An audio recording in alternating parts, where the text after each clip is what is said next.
Imagine standing where starlight thins and new questions begin.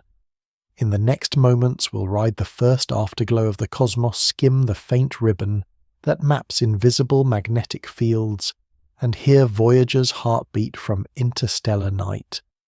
We will read the Milky Way's ghostly scars follow comets from the far cloud, and slip past the heliopause where the sun's breath yields to the galaxy. From dusty zodiacal glow to newborn galaxies in infrared dawn, this is a journey along every frontier where data becomes mystery and mystery becomes wonder. The farthest edge in cosmology is not a wall of matter but a limit of communication. The particle horizon defined by all the light that has had time to arrive since the universe begins to expand. It behaves like a moving shoreline that redraws itself as the sea of space grows a contour traced by photons that set out when the cosmos is young and filled with neutral gas. From Earth, instruments register this edge indirectly by the faintest backgrounds and the oldest afterglows, and by the way distant structures thin with distance until they recede into statistical hints. This limit is not a failure of equipment, but a feature of reality. Space stretches, light moves at a fixed speed, and causality draws a boundary between the knowable and the still dark. The image is simple and strange at once. The observable universe forms a luminous sphere whose radius is set not by walls but by time, and every year that passes the sphere grows as new messages reach the inside. That growth is not steady in any ordinary sense. While light travels, the stage on which it travels continues to expand, so the boundary advances, not like a wave on a pond, but like a horizon that keeps retreating as one walks toward it. Within this frame, missions that map the background sky become surveys of the edge. Spacecraft and satellites convert weakness into meaning-teasing signal from noise until a pattern appears that can be compared with ideas about what the young universe must have been. The concept sounds philosophical, yet the evidence is literal photographs and calibrated spectra. A horizon once defined invites questions about what presses against it from the far side. The observable sphere extends to a comoving radius of roughly 46 billion light-years, which means that even though the age of the universe is about 13,800,000,000 years, expansion has carried distant regions away, so that the farthest visible places are now much farther than a simple product of speed and time would imply. That quiet mismatch is not a paradox but a reminder to think in the language that the data demand. Distances carry qualifiers because the stage itself changes as events unfold. In that language, the edge is not a fence but a record of travel. Photons leave ancient environments, drift through the last fog of the early plasma, and pour across epochs in which hydrogen forms, stars ignite, and galaxies assemble into filaments and walls. Some of those photons have their last scatter at the surface, called last scattering, when the universe cools enough for electrons and protons to join and stop deflecting light at every step. That afterglow, the cosmic microwave background, is a snapshot of the universe when it is a few 100,000 years old, and it paints the near side of the horizon with a speckled pattern that has become a map of conditions near the beginning. The speckles are tiny departures from perfect uniformity, and they matter because gravity amplifies them into the later web. The pattern reveals more than ripples. From the way the sizes of the hot and cold patches distribute across the sky, from the alternating heights of acoustic peaks in the spectrum of the pattern, and from the small distortions imposed by intervening mass. One learns the geometry and the content of the cosmos in broad strokes.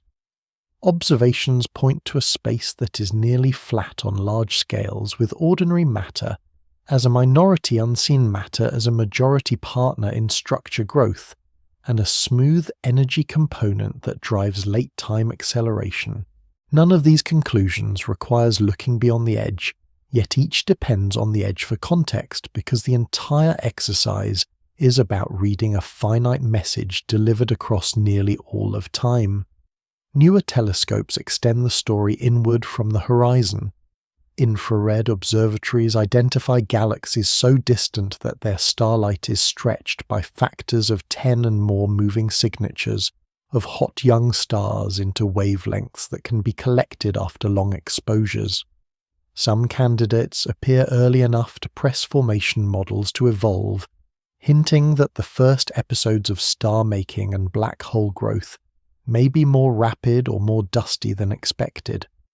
These finds do not redraw the edge, but they populate the near side with actors and show that the fog clears unevenly through bubbles driven by the first sources of ultraviolet light. The result is a layered horizon, a microwave screen from the last scatter, a later and patchy fence set by the epoch of reionization, and a sequence of redshifted beacons that trace structure as it climbs from fluctuations into galaxies and clusters. Edges in physics are many, and the particle horizon sits among them without being the same. A black hole's event horizon is a one-way surface set by gravity, while the particle horizon is a deadline set by age. An accelerated universe also carries a cosmic event horizon, a boundary that separates events that can ever influence the far future here from those that cannot. A light cone gathers all these ideas into one picture: what can be seen, what can be affected, and what will remain forever outside interaction. The point of placing these terms side by side is not to tangle language, but to sharpen the meaning of the edge at hand. The particle horizon is specific. It marks the most distant places that have managed to speak to the present. Data keep the theme anchored.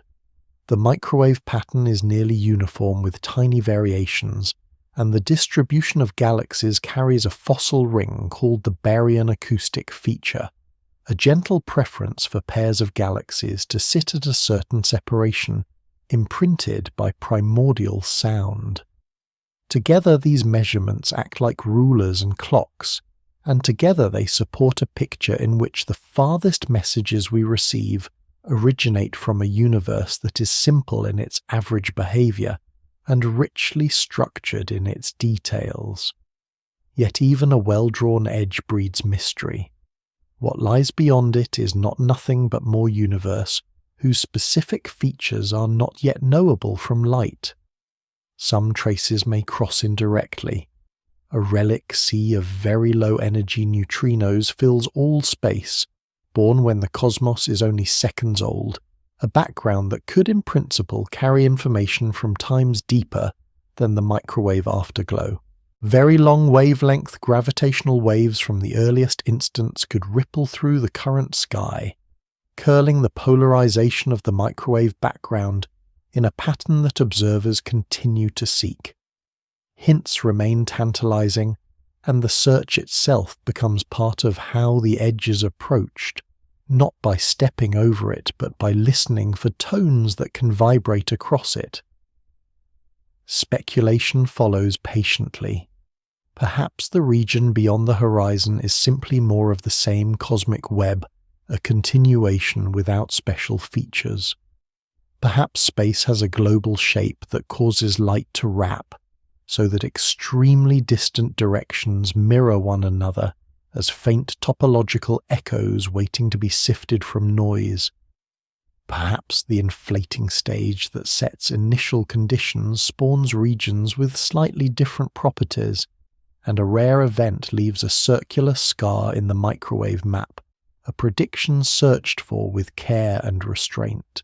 Each idea lives or fails by contact with data because that is how a horizon becomes science rather than boundary myth. The edge then is both measurement and theme. It marks where observation ends today, it hints at what messages could still arrive tomorrow, and it reminds every model that the universe is not obliged to explain itself beyond what light permits. The horizon recedes, instruments improve, maps gain resolution, and the question endures.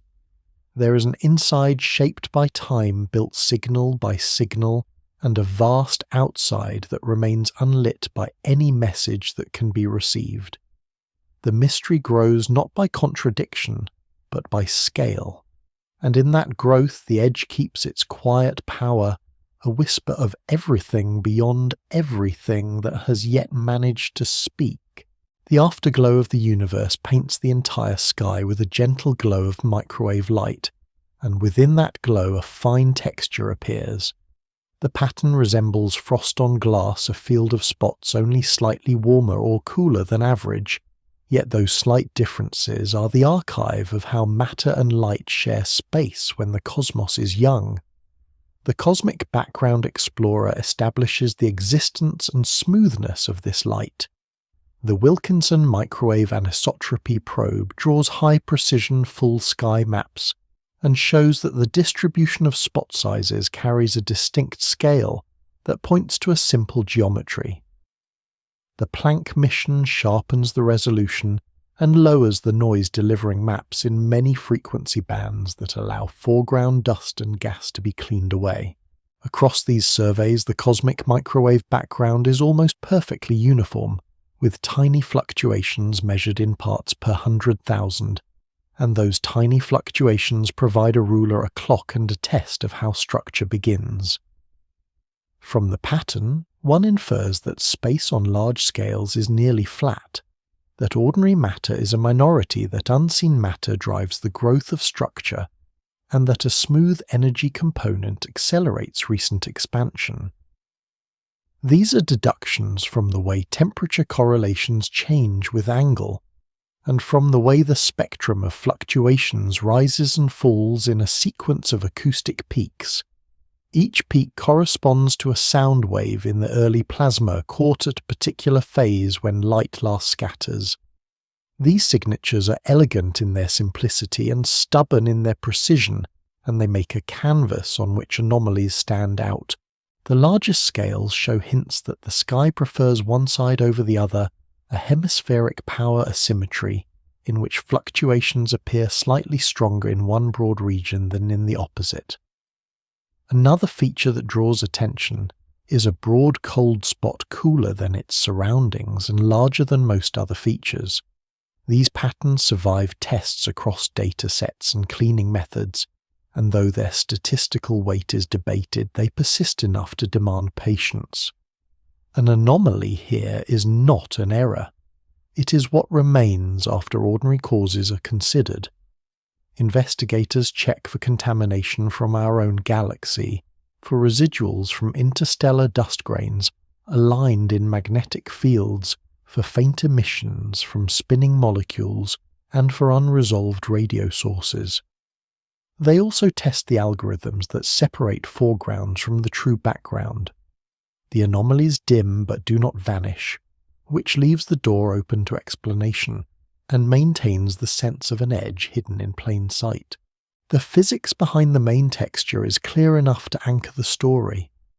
Before atoms form, free electrons keep light tightly coupled to matter, and pressure waves run through the hot mixture. Where a crest compresses the gas, gravity deepens the pocket, and where a trough rarefies, the gas pressure pushes back. These acoustic pushes and pulls leave marks at specific angular scales, like a chord struck on a cosmic drum. When the universe cools and electrons join protons, light decouples and travels almost freely. The imprint of each oscillation phase freezes into the sky. From those imprints one reads the total matter density, the density of ordinary matter, the fraction that is radiation, and the overall curvature. Polarization adds another layer. Light scattered at last scattering becomes polarized in patterns sensitive to velocity fields and to gravitational waves from the earliest moments. A gradient-like polarization pattern arises from the ordinary motion of the plasma, while a curl-like pattern could betray a background of very long wavelength gravitational waves. The search for the curl-like pattern intensifies because it would be a rare window into energies far beyond any laboratory. Hints appear and recede as observers grow fluent in the language of interstellar dust. The lesson is calibration, and calibration is how the edge becomes real. Against this harmony, the anomalies stand as a different kind of message. The cold spot might be enhanced by a large underdense region. Along that line of sight, a super void that slightly cools passing photons through a late-time gravitational effect.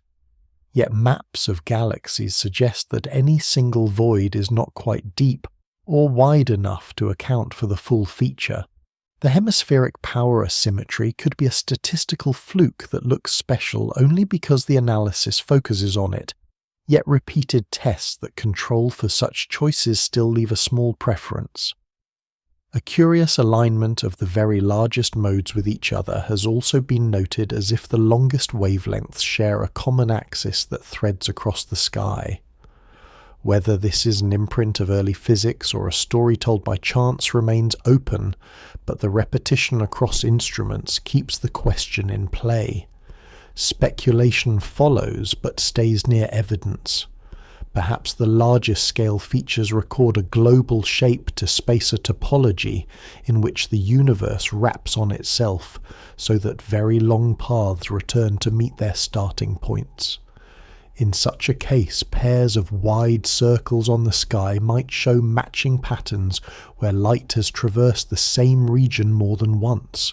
Searches for these matched circles have so far found no compelling signal within current sensitivity, which sets limits on how small such a wrapping scale could be.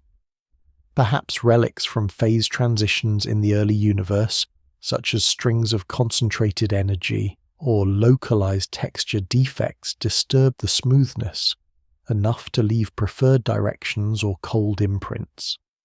Such relics would lens the background in distinctive ways, and could generate faint non-Gaussian features that analysts continue to test.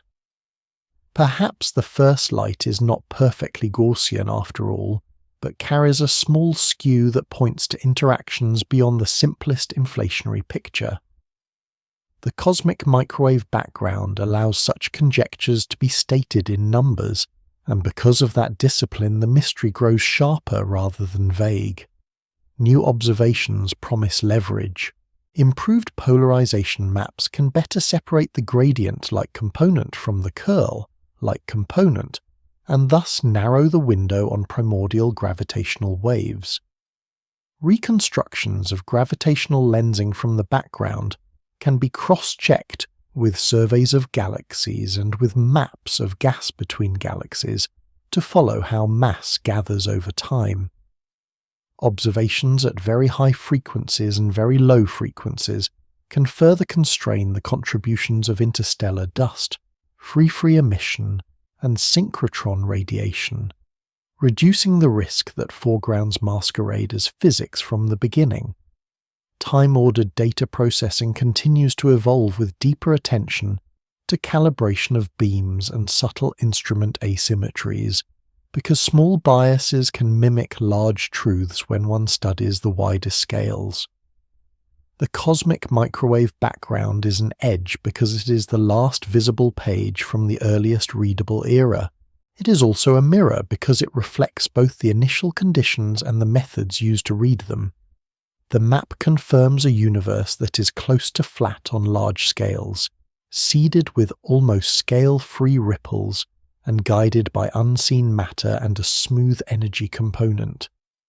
The same map whispers that something slightly off-center may inhabit the largest angles, and that whisper has not yet been silenced by better cleaning or longer integration. Whether the anomalies fade into the ordinary with more data or emerge as a durable clue to new physics, they perform the same service. They mark where explanations end for now and where questions begin. In that role, the afterglow keeps faith with the idea of an edge, a surface that can be drawn, read and interrogated, and also a boundary beyond which only inference can reach. Each fresh map refines the clarity of the known and hardens the outline of the unknown, and in that steady contrast the mystery grows. It also guides new cross-correlations with surveys of neutral hydrogen that map the skeleton of structure at later times, letting the imprinted ripples be followed forward as they grow into clusters and voids. In this way, the afterglow is not only a final page of early history, but also a prologue to everything that follows, a quiet field of speckles that becomes a bridge from first sound to present form. The first lights arrive as whispers in wavelengths that human eyes cannot see, ultraviolet from hot young stars and infrared from dust warmed by those same stars, and together these faint backgrounds act like fog lit from within by countless small lamps. Observatories make deep images that resolve hundreds of thousands of galaxies, then add up their light and compare it with the total glow of the sky after known foregrounds are removed. The difference between what is resolved and what remains is where the mystery grows, because the residual sometimes appears brighter than the sum of all visible sources should allow. The Hubble Space Telescope pushes to extreme depth and counts galaxies whose starlight is stretched by expansion until their ultraviolet becomes infrared, yet even those heroic counts do not always reach the measured haze. The Planck mission and other maps of diffuse emission help subtract our own galaxy's dust, while careful models of airglow and instrument scatter correct the rest, and still a margin persists that looks like extra light whose origin is not fully tallied. The theme is simple to state and difficult to settle. The universe glows more than its visible parts add up to, and the excess could be a sign that faint populations have not yet been resolved, that local dust is more complicated than assumed, or that some small new source of cosmic light is at work. To understand the edge written in this glow, observers separate the sky by distance using colour and by structure using angular fluctuations. When the background arises from many distant galaxies, the pattern should carry a specific granularity, neither perfectly smooth nor dominated by a few bright patches, a texture set by the clustering of sources over vast spans. Sounding rockets under the name Cosmic Infrared Background Experiment carry cameras above the air and see fluctuations in the near-infrared that are stronger than expected, even after known galaxies are masked away. The Spitzer Space Telescope measures related fluctuations at longer wavelengths with independent instruments, and though details differ, a similar pattern remains when bright points are removed. These hints suggest that a substantial share of the glow might come from light that is not bound to the bright bodies we count. Perhaps stars scattered tidally from their parent galaxies, perhaps very low surface brightness systems missed by surveys, perhaps a diffuse intrahalo population that sits in the outskirts where detection is hard. Ultraviolet observations add a second line of inquiry. The Galaxy Evolution Explorer surveys the sky and finds a diffuse ultraviolet background, with both smooth and patchy components, some of which trace interstellar dust lit by nearby stars, and some of which resist easy tagging. Later, deep imaging by the Hubble Space Telescope isolates faint ultraviolet light around galaxies that seems to extend farther than classic profiles allow, a soft halo that could be the signature of stars stripped in encounters or born in low-density gas that does not gather into bright clumps.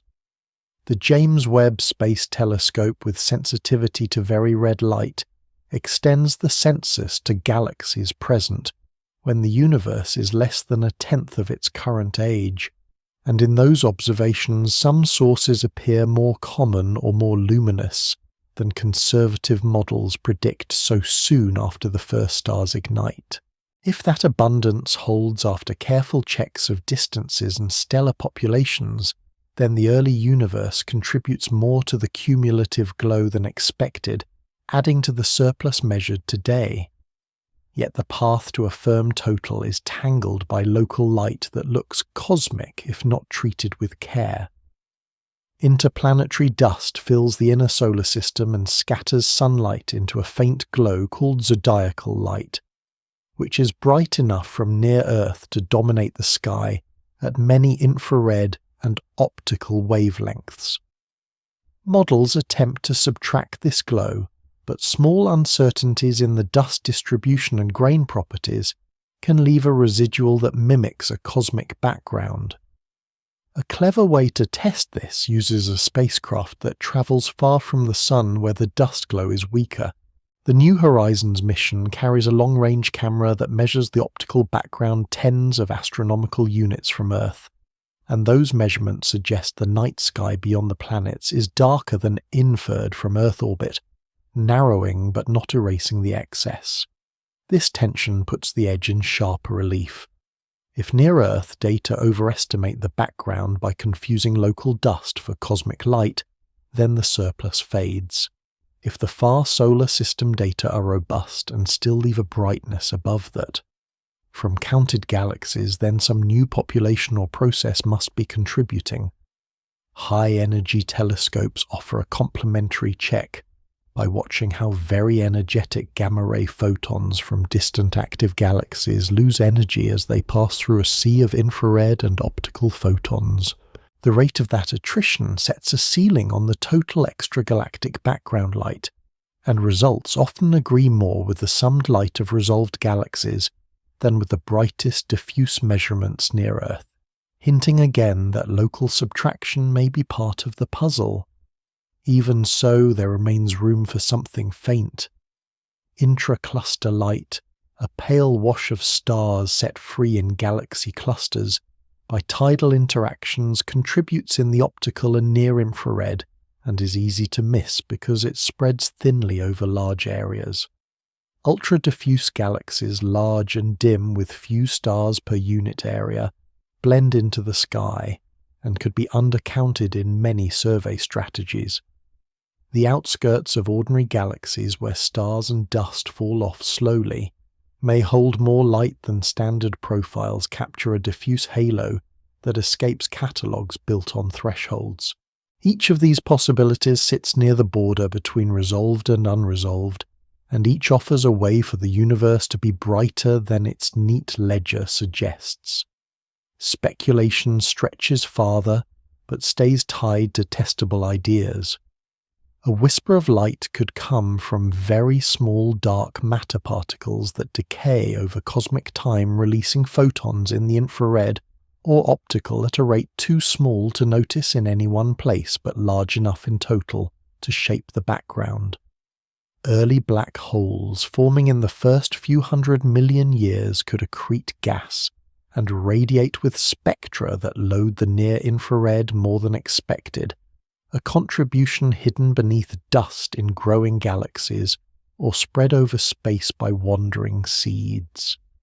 Exotic chemistry in the intergalactic medium, such as resonant scattering by molecular hydrogen in gas warmed by the first stars, might add a narrow feature to the background that averages into a smooth haze when seen with broad filters. Each idea implies a distinct spectrum and a distinct variation across the sky, so each can be pruned or supported as instruments sharpen. The process of refinement becomes part of the narrative of an edge, because what remains after subtraction defines the unknown.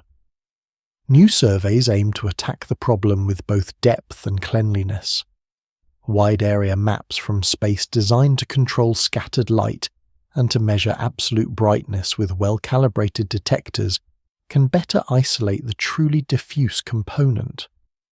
Cross-correlations between diffuse backgrounds and the positions of known galaxies can test whether the light follows structure as ordinary sources would, or whether it drifts apart from the visible web. Measurements far from the Sun with future probes can further reduce the zodiacal glow and test the darkness of interplanetary space, turning the solar system itself into a variable filter for extragalactic measurement. In this way, the faint backgrounds become a double frontier, one that traces the first lights and the outskirts of ordinary galaxies, and one that tests the limits of subtraction, calibration, and patience. The edge here is not the hard boundary of the particle horizon, but a softer line where the many small fires of the universe blend into a field. Count enough individual flames, and the field should dim toward the counted sum. If it does not, then either the counting misses a family of embers, or there is a glow that comes from another furnace entirely. The intrigue remains because current maps do not yet agree perfectly on where that line finally lies. The universe keeps its balance between seen and unseen by hiding light in the places we barely resolve in halos, in streams, in clusters, and possibly in physics that glows faintly from the dark. The background is both an accumulation and a clue, and in its small surplus it frames an edge between the catalogued and the still unaccounted, inviting deeper looks into the oldest dawn and the dimmest surroundings of the structures that rise from it. Across the largest scales, the universe builds a lattice of filaments and sheets, with wide voids between and within those pale threads. A quiet answer to a long-standing absence begins to appear. Ordinary matter, the kind built from protons and neutrons and electrons, adds up neatly in the early universe, when the first light elements form, yet by late times a large fraction goes missing from galaxy counts, from cold gas tallies, and from cluster inventories. The edge traced here is not a wall, but a temperature range, a warm to hot intergalactic medium that lives between 100,000 and 10 million Kelvin, thin enough to evade easy detection, and widespread enough to hide much of what is unaccounted. Evidence gathers along lines of sight to distant beacons. In ultraviolet light, faint absorption features appear in the spectra of bright background galaxies and active nuclei signatures of highly ionized oxygen, and neon that form only when gas is warmed by shocks and stirred by past outflows. The Cosmic Origins spectrograph aboard the Space Telescope hunts these notches one by one, and turns their depths into column densities, a measure of how many ions lie between the source and the observer.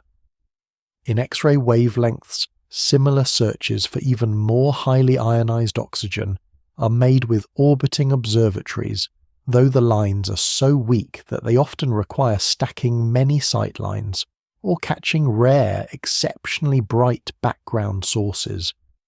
Emission is harder still because the gas is diffuse, but maps are starting to reveal faint glows, where filaments cross and around the outskirts of massive clusters, where the web meets the deep wells of gravity. Another route to the hidden matter uses the way hot electrons upscatter microwave photons that have streamed from the early universe. This Sunyaev-Zeldovich effect leaves a tiny spectral bruise on the background light. By stacking many pairs of neighbouring galaxies aligned along known filaments, analysts have teased out a bridge-like signal that hints at widespread warm electrons threading the dark. A further check comes from the kinetic form of the same effect, which tracks the motion of gas through slight Doppler shifts and can in principle weigh flows between structures. Each method is a whisper, and together they assemble a murmur that points to the warm hot web. The most decisive new clue arrives from fast radio bursts, millisecond flashes from far galaxies that act like test pulses through the cosmic medium. Lower frequency waves lag behind higher ones when travelling through ionized gas, and the amount of lag is proportional to the total number of free electrons along the path. When the host galaxy distance is measured, and the local contribution is estimated, the residual delay matches the budget for missing matter, almost exactly a clean relation that turns bursts into rulers for electrons strewn between galaxies. By gathering a population of bursts across the sky and across distance, observers begin to draw a contour map of the intergalactic gas, finding that it is not smooth, but clumped along the same filaments traced by galaxies. Even as the case strengthens, anomalies grow at the edges of knowledge. Some sightlines show hotter or denser gas than models predict for their location, while others seem to fall below expectations as if pockets were evacuated or cooled. Metallicity. The fraction of elements heavier than helium that arrive from dying stars varies from place to place in ways that do not always track obvious sources. This patchwork implies a messy history of feedback, with galaxies blowing winds that seed the web with heat and metals, then later accreting some of that material back along narrow streams. Turbulence broadens lines beyond thermal widths, a sign that motions on many scales support the gas against gravity as much as temperature does. Magnetic fields thread the filaments and may channel heat, suppress certain instabilities, or confine cosmic rays that carry pressure of their own.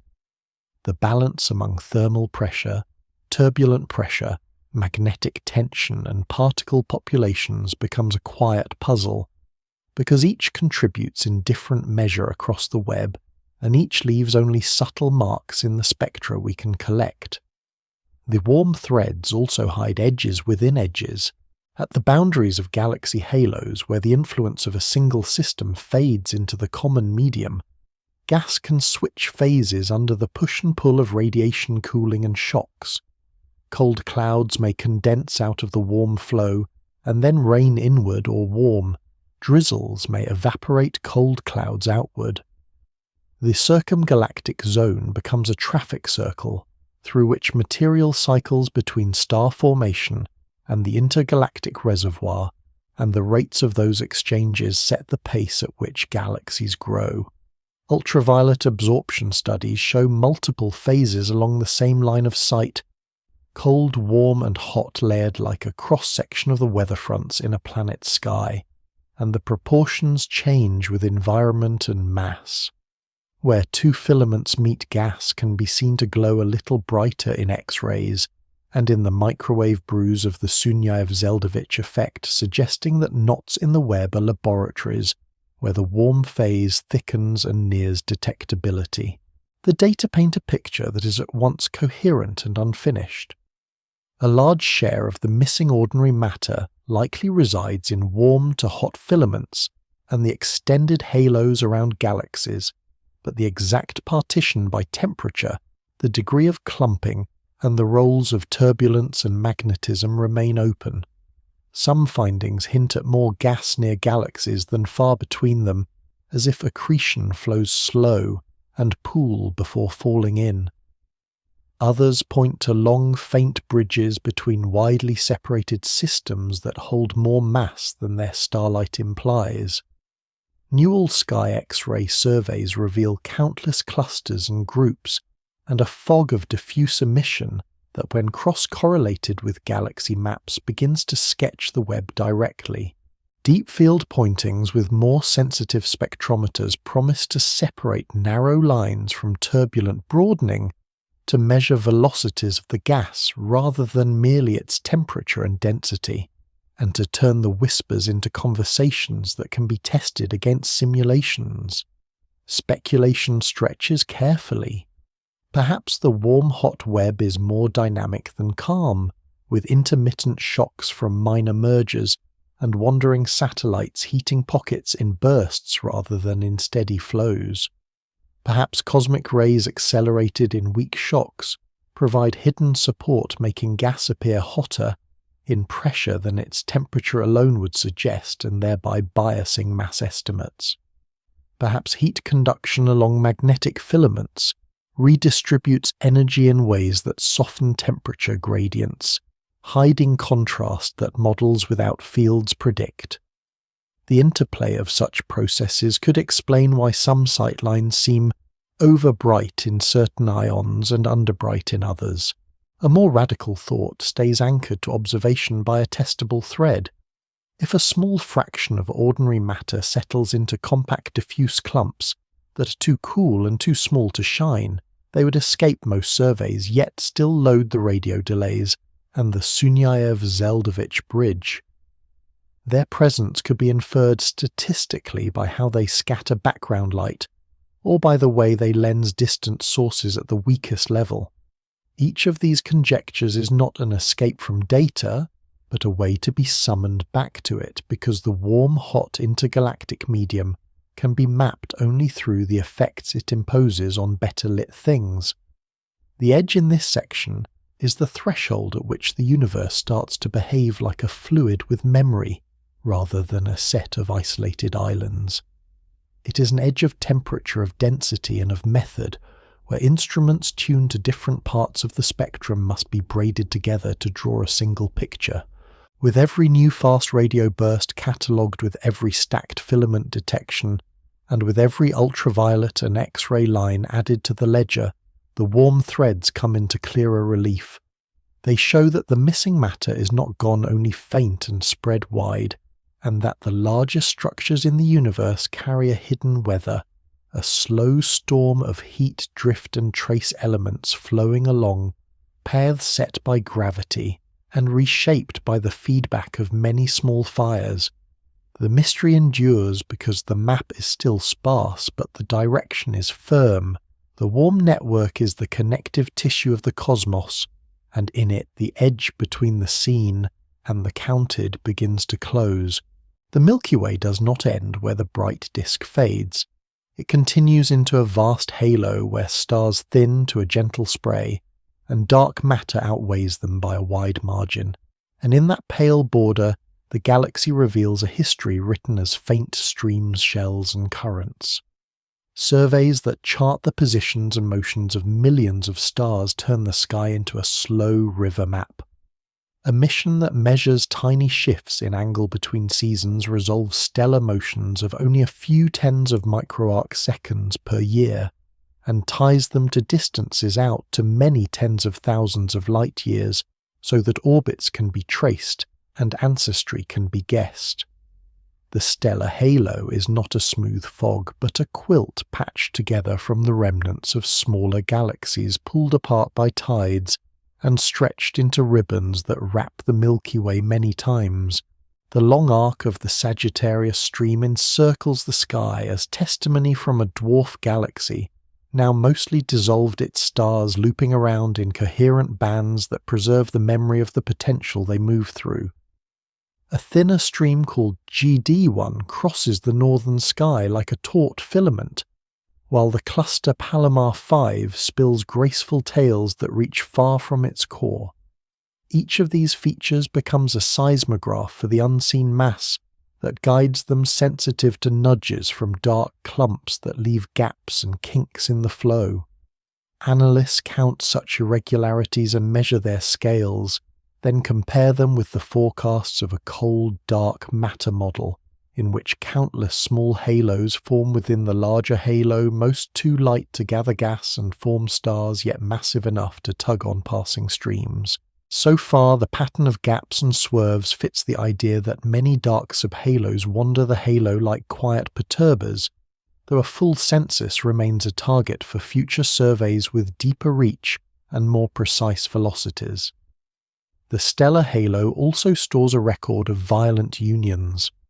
A large fraction of its stars share a peculiar combination of low angular momentum and high radial motion, as if their orbits have been stretched into elongated shapes by a major impact.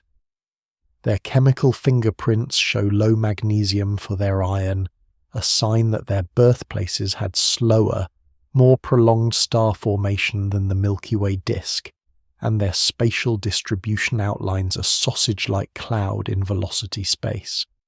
This population is read as the debris of a substantial galaxy swallowed early, a merger that builds much of the inner halo and perhaps heats the thick disk. Other clumps such as the Helmy stream and the group called Sequoia speak of further acquisitions, each with its own chemistry, kinematics and age spread. Together they show that the halo is the archaeological layer where past encounters are left most visible, because the thin disk scrubs away scars through rotation, while the halo keeps them in the shapes of orbits. Beyond the stars lies gas that whispers of edges in another medium. A ribbon of neutral hydrogen called the Magellanic stream trails behind the large and small Magellanic clouds for more than 100 degrees across the sky, carved by tides and by a wind from the halo as the pair of dwarfs moves.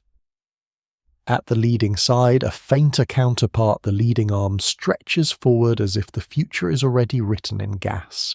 Ultraviolet absorption against background sources reveals that this stream contains multiple phases cooler clouds, embedded in warmer ionized gas and metal abundances that match those of the dwarf galaxies rather than the Milky Way.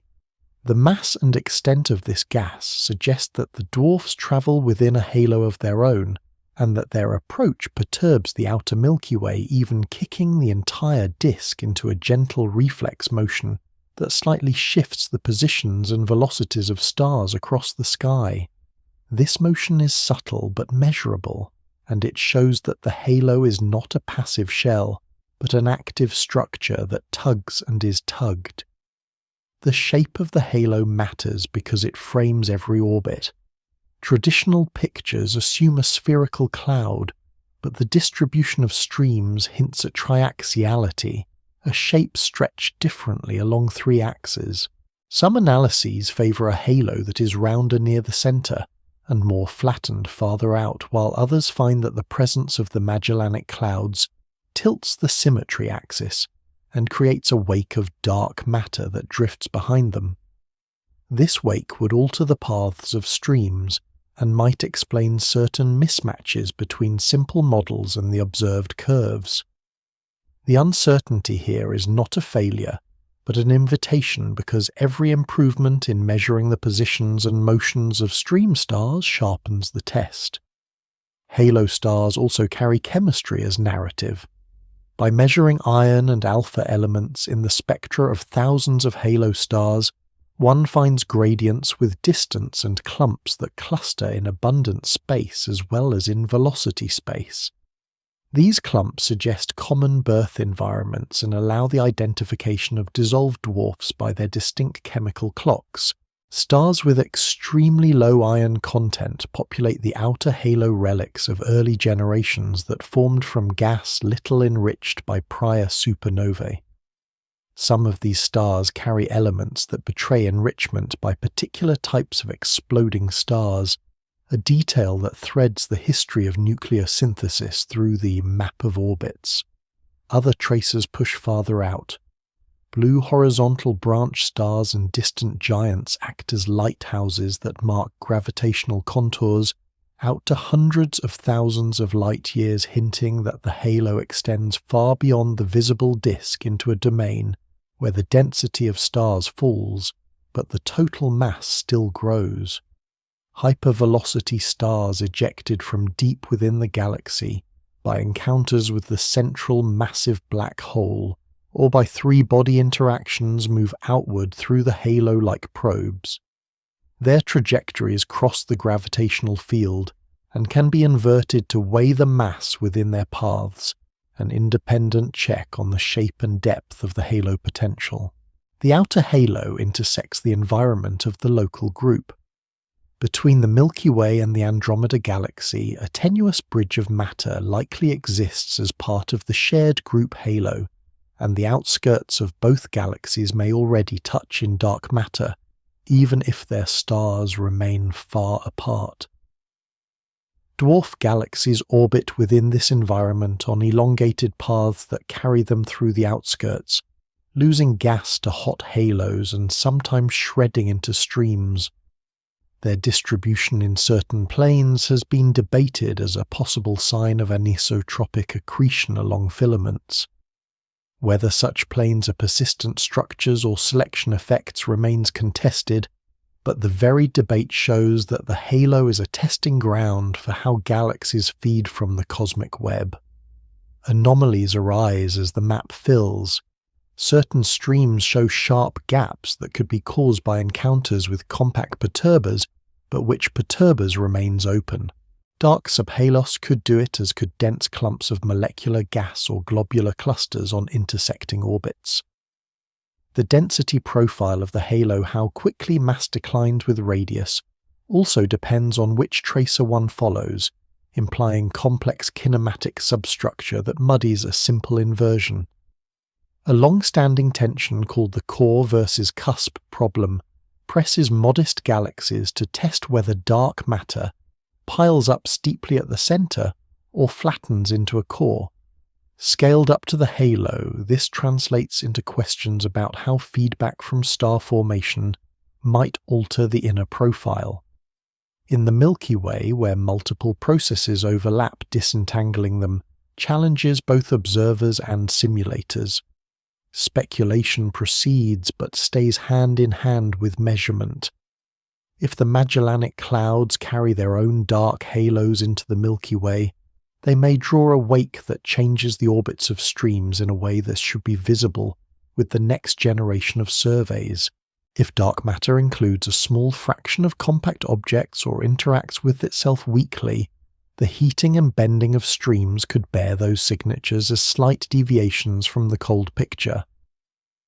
If the halo is laced with a faint population of ultra-diffuse satellites that have so far escaped detection, their disruption would seed the outer sky with even more thin streams, a pattern that deeper imaging should reveal. Each of these possibilities marks a path where the edge of a galaxy becomes a laboratory. The halo is the place where a galaxy meets its history and its environment, where the violence of assembly slows into long orbits, and where gravity writes in cursive rather than in block letters. In the Milky Way, the edge sings softly and star streams shifts under the pull of passing dwarfs, and hides a population of perturbers that tip their hands only in the fine structure of arcs. As maps sharpen and baselines lengthen, the border of the galaxy grows less like a frontier of ignorance, and more like a well-read palimpsest. The mystery endures not because the halo refuses to speak, but because it speaks in layered tongues, chemical, kinematic, and structural, and each demands patience to translate. The edge here is a volume-wide, subtle, and active, a realm where a galaxy shows its bones and invites inference about the dark scaffolding that holds them. Above and below the galactic center, two vast lobes swell into space like twin lanterns glowing in gamma rays, and traced in radio and X-ray light, and their sheer scale turns the outskirts of the Milky Way into a stage where energies normally hidden in galactic hearts declare themselves. The Fermi Gamma Ray Space Telescope sketches their outline first, revealing sharp-edged bubbles that rise tens of thousands of light-years from the plane, nearly symmetric with surfaces so crisp that they look carved. Later radio maps from arrays in the southern hemisphere draw their own arcs that nestle within and around the gamma shapes polarized and filamented, suggesting that magnetic fields stream along the walls like invisible girders. X-ray images from the extended Roentgen survey with an imaging telescope array show corresponding soft X-ray lobes that swell beyond the gamma rims as if a hot wind pens the cavity, while high-energy particles paint the interior. Older microwave observations from the Wilkinson Microwave Anisotropy Probe and from the Planck mission hint at a diffuse haze in the same regions, a mild excess, that now reads as another layer of the same event written in a different band. Together these data solidify the picture the Milky Way carries giant bubbles that mark a relatively recent outburst from its center. The puzzle begins within the details. The gamma light could come from fast electrons that upscatter ambient photons to high energies, a process that requires a population of particles injected and then trapped long enough to glow, and it could also come from fast protons colliding with thin gas, creating short-lived particles that decay into gamma rays. Each path implies a different balance of energy and time and a different relationship with the observed radio and microwave light. The radio arcs arise from the same fast electrons spiraling in magnetic fields, while the X-rays trace hot gas that fills and bounds the cavities.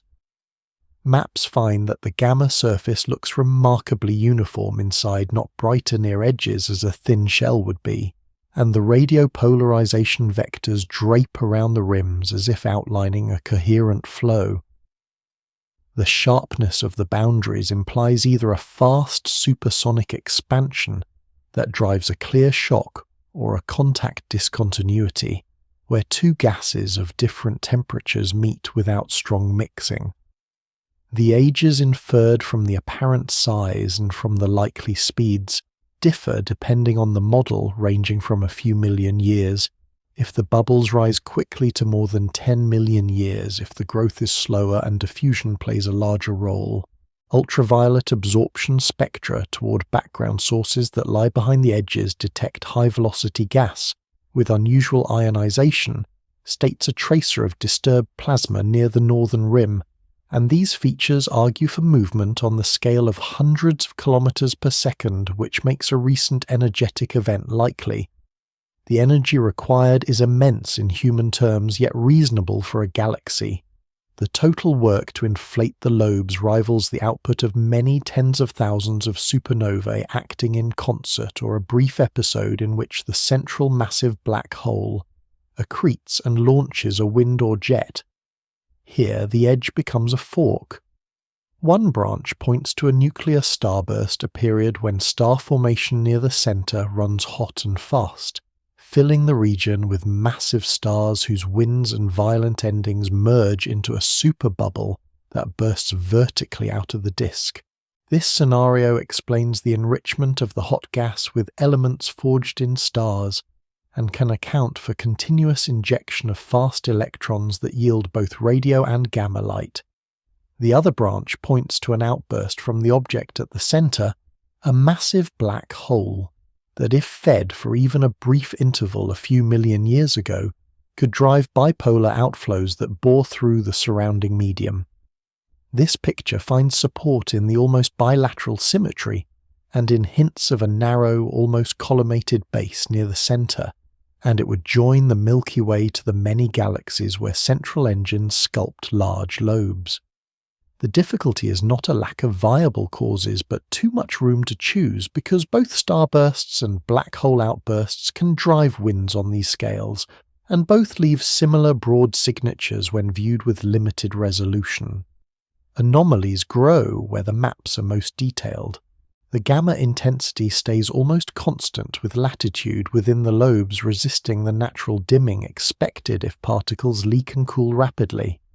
The X-ray edges sometimes extend beyond the gamma silhouette, as if a wider, hotter shock envelopes a narrower particle-filled interior, but in other cuts the correspondence narrows. The radio bubbles found at lower frequencies nest inside the gamma shapes in some places, and coincide in others, and their spectral indices, which measure how the brightness changes with frequency, vary in a way that suggests multiple episodes or regions with different histories. The North Polar Spur, a long-known radio and X-ray arc that dominates the northern sky, crosses the northern bubble, and debates continue about whether it is a closer feature associated with local supernova cavities, or a far feature related to the same nuclear outburst. The alignment is suggestive, yet distance estimates for the spur often return values within a few hundred light-years, far short of the galactic center, complicating any simple unification. The magnetic field within and around the bubbles adds another layer of mystery. Polarization maps show ordered structures that align along the walls, and Faraday rotation measurements imply coherent fields stretching high above the plane. Such fields could confine charged particles, making the bubbles appear to have crisp edges, not because the density jumps, but because particles cannot easily cross the field lines. They could also channel heat and suppress certain instabilities that would otherwise mix the hot interior with the surrounding medium. If the bubbles are magnetically dressed, then estimates of energy content must include the field energy, as well as thermal and particle energies, and the evolution becomes a magnetohydrodynamic story rather than a purely hydrodynamic one. Gas at intermediate temperatures, traced by ions that form around a few 100,000, Kelvin, appears in absorption near the rims, a sign that mixing layers or shock-cooled skins decorate the boundaries, and such multi-phase structure hints at ongoing exchange between the hot flow and the ambient halo. The mystery does not stand alone. it folds back into the larger theme of galactic edges. The lobes push into the hot low-density halo and thereby sample its properties, acting like pistons that probe the pressure, the density, and the magnetic environment of the outer Milky Way. If the lobes are younger and faster, their shocks could heat halo gas and seed turbulence, reionize trace species, and feed a rain of cooler clouds back down the sides. If they are older and slow, they could slosh and loft material, gently changing the circumgalactic medium without strong shocks. These outcomes matter because the rate at which galaxies exchange gas with their surroundings sets their star-forming futures, and here the galaxy reveals that feedback is not limited to the core, but reaches into the halo. The edges also reach beyond our galaxy in meaning. Many external galaxies show spectacular radio lobes and X-ray halos tied to central engines or nuclear starbursts, and the Milky Way bubbles give a close-up view of the physics at work in such structures. They present an archetype at a moderate scale, revealing how winds couple to ambient gas and how magnetic fields sculpt large cavities. They also warn that apparent calm in older stars can mask recent violence in non-optical bands, so that a galaxy that looks sedate in starlight may be busy in high-energy light. Speculation remains disciplined by tests. If a black hole outburst is responsible, the central region should carry relics in the form of weak jets, shock-heated dust, or reflections off molecular clouds with time delays that set the chronology. If a nuclear starburst is responsible, stellar populations near the center should show a synchronized age spread and supernova products in amounts that match the required energy. Future gamma-ray observations that measure spectra across the bubbles with finer resolution can test whether electrons or protons dominate the emission, because each predicts a different slope and a different relation to the radio light. X-ray spectroscopy with higher precision can separate thermal lines from non-thermal continua, revealing the temperature and chemistry of the gas at the edges and thus the shock strength. Radio polarization at many frequencies can resolve three-dimensional magnetic structure and test whether fields run mainly along the walls or thread the interiors. Each new slice of information sharpens the edges of the lobes as physical boundaries rather than mere drawings. In the meantime, the bubbles stand as ghostly monuments that make the edge of the Milky Way visible to itself. They are not edges of the universe nor even the furthest edge of the halo, yet they are edges in the sense that they mark a frontier between quiet rotation and outright eruption, between stars that live by slow fusion and a core that sometimes acts on a galactic scale. Their symmetry tells of a central cause, their sharpness tells of coherent structure, and their multi-phase skins tell of continuous negotiation with the medium they invade. They rise like paired sighs from the heart of the galaxy, and they linger slowly fading, promising that the story of energy at the center is not a simple past tense, but an ongoing sentence written in long arcs that cross the sky. Messengers that do not linger carry news from the edges of a galaxy and beyond, and they arrive fast, some as particles that near the speed of light, some as clouds of gas that cut across the halo with surprising haste, and some as ghostly neutrinos that barely touch matter at all. Each is a probe of boundaries because each traces a gradient of pressure of magnetic field of potential, and each refuses to sit still long enough to be easily mapped. High-velocity clouds of neutral hydrogen sweep across the sky, at speeds too large to be explained by simple galactic rotation, many hundreds of kilometers per second relative to the disk, and their metal content and distances show that they are not all local. Some are likely torn from dwarf galaxies as they fall inward, Others are condensations from the warm halo that cool and rain toward the plane, and still others may be outflows that arc up from the disk and return in wide loops, a fountain powered by clustered supernova. Ultraviolet absorption lines toward background active nuclei reveal multiple phases in these clouds. Cold neutral cores wrapped in warm ionized skins, and the ratio of elements beyond hydrogen suggest varied origins. The Magellanic Stream is a special case, a long ribbon that trails the dwarf pair, but many shorter complexes cross the sky with unknown parentage. Their speeds show that the halo is not a calm atmosphere, it is a freeway with inbound and outbound traffic. The cosmic rays that pervade the disk and halo push this sense of motion to a scale of individual particles. They are mostly protons with a small share of heavier nuclei, and electrons, and their energy spectrum spans many orders of magnitude, with a bend called the knee at around a few pit-electron volts, and a second bend called the ankle at energies many orders higher. Their directions are scrambled by magnetic fields, so they do not point cleanly to their birthplaces, but their composition and their energies tell stories. In the Milky Way, supernova remnants accelerate particles in shock fronts, a process that leaves rings of radio and X-ray light, and a signature in gamma rays when the particles collide with gas. At higher energies, the sources become uncertain. Some events in our own galaxy push particles close to the knee, perhaps supernovae in dense environments, perhaps pulsar wind nebulae whose rotating fields act as slings. Above the knee and toward the ankle, the expectation turns to extragalactic accelerators, jets from active galactic nuclei, or shocks in the large-scale structure that stretch over millions of light-years. Yet the arrival directions of the highest energy particles show only mild anisotropy, a soft preference for certain broad sectors of the sky, a hint that nearby large-scale structures might contribute, but not a map with street names.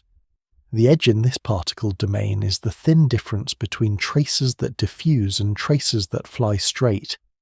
Neutrinos occupy the latter role.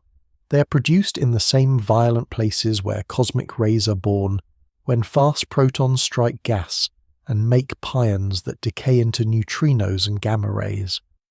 Unlike charged cosmic rays, neutrinos ignore magnetic fields, and unlike gamma rays, they are not easily absorbed by dust and gas, so they hold the potential to point from Earth back to their source.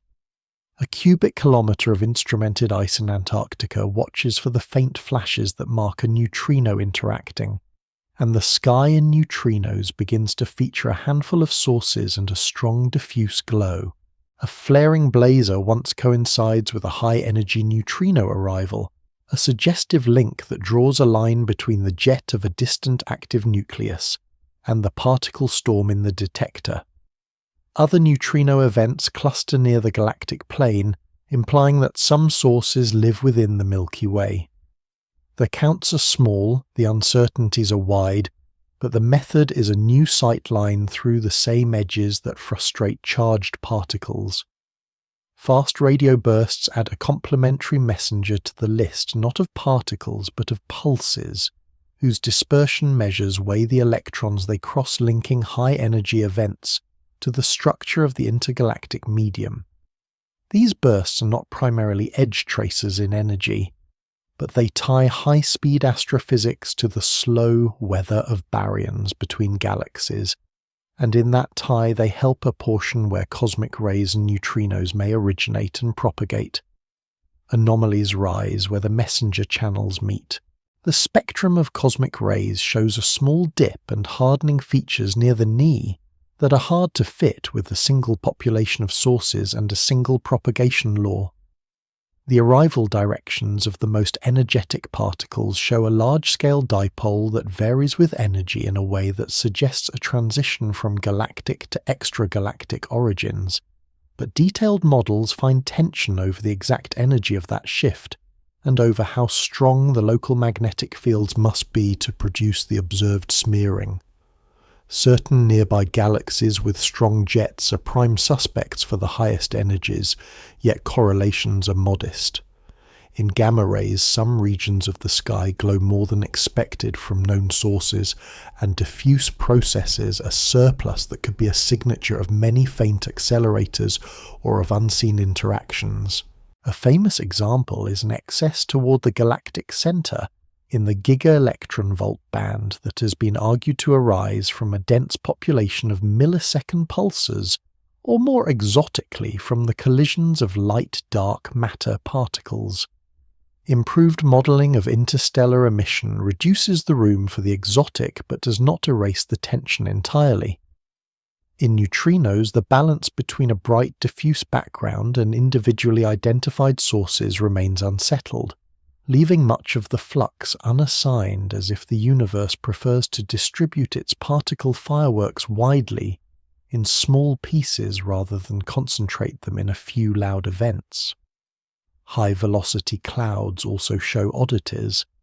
Some carry metallicities that do not match any simple origin, enriched beyond what fountain models predict, yet unlike the dwarfs, they might be torn from a pattern that may imply mixing in the halo that is more efficient than expected. Others seem to decelerate and fragment as they approach the disk, making their eventual contribution to star formation a race between evaporation and survival. The interplay of magnetic fields, thermal conduction, turbulence and cosmic ray pressure shapes that race, and the data struggle to pin each factor uniquely. Speculation stays within reach of tests. If cosmic rays contribute non-trivial pressure in the halo, they could drive winds that carry gas out of the disk more gently than hot gas alone, altering the mass loading and the temperature of outflows in ways that match observed soft X-ray halos. Those same cosmic rays would also brighten radio halos at low frequencies and leave subtle signatures in gamma rays testable with deeper maps. If the highest energy particles are born in the shocks of colliding galaxy clusters or along intergalactic filaments, then the neutrino sky should correlate weakly, but measurably, with the large-scale distribution of matter, hypothesis that cross-correlation studies can examine. If some high-velocity clouds condense out of the warm halo through thermal instability, seeded by turbulence, their sizes and speeds should trace the underlying pressure and density structure, connecting ultraviolet absorption line statistics with microwave signatures of the Sunyaev-Zeldovich effect in galaxy pairs. If a subset of the neutrino events comes from tidal disruption events near massive black holes that shred passing stars' seasonal clustering, and weak X-ray counterparts might confirm the link. Each path of speculation implies a pattern, a mapping from one messenger to another, and such mappings are exactly how the notion of an edge becomes a network rather than a wall. The unity of these fast signals lies in their sensitivity to gradients. Particles gain energy where shocks and shears concentrate motion, clouds gain speed where potentials are deepest and flows converge. Neutrinos point to places where collisions of the highest energy occur. The galaxy and its surroundings are full of such gradients written in spiral arms, in coronal gas in filaments, that tie groups together and in the memory of past outbursts from the center. The edge is not a single border, but a set of interfaces where phases meet and accelerate each other into carriers of information. As instruments continue to enlarge the effective area to refine timing and to reduce noise, the flux of messages grows. Together they sketch boundaries as surely as a luminous map would do, with the added sign that the boundaries are active, not passive. High-velocity clouds chart the reach of gravity and the terms of exchange between a galaxy and its halo. Cosmic rays reveal the efficiency of shocks and the shape of the magnetic cage that keeps them. Neutrinos claim what only straight-line messengers can claim, which is the right to point back to the furnace. All of them make the outskirts speak, and in their combined language the edge of everything becomes not a silence but a spectrum. The Sun lives inside a hollow in the galactic gas, a low-density cavity rimmed by dust and warm plasma, and the walls of this local bubble turn the nearby sky into a map of scars from ancient shocks. Three-dimensional dust reconstructions that combine stellar colours and precise distances show a lopsided cavity a few hundred light-years wide with a ragged shell, and the Sun sits not at the exact centre, but near a gentle offset drifting through a thin stream of partially ionized gas.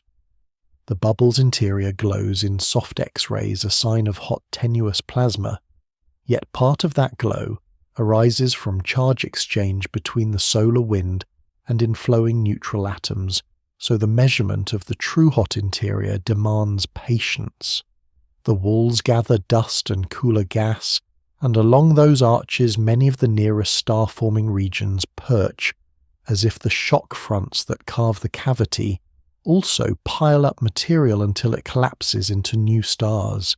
The family of clouds in Taurus Perseus, Ophiuchus, Lupus and Chameleon traces segments of the shell, and a graceful undulation of gas and young stars called the Radcliffe Wave bends across the local spiral arm like a slow crest raised by past pressure.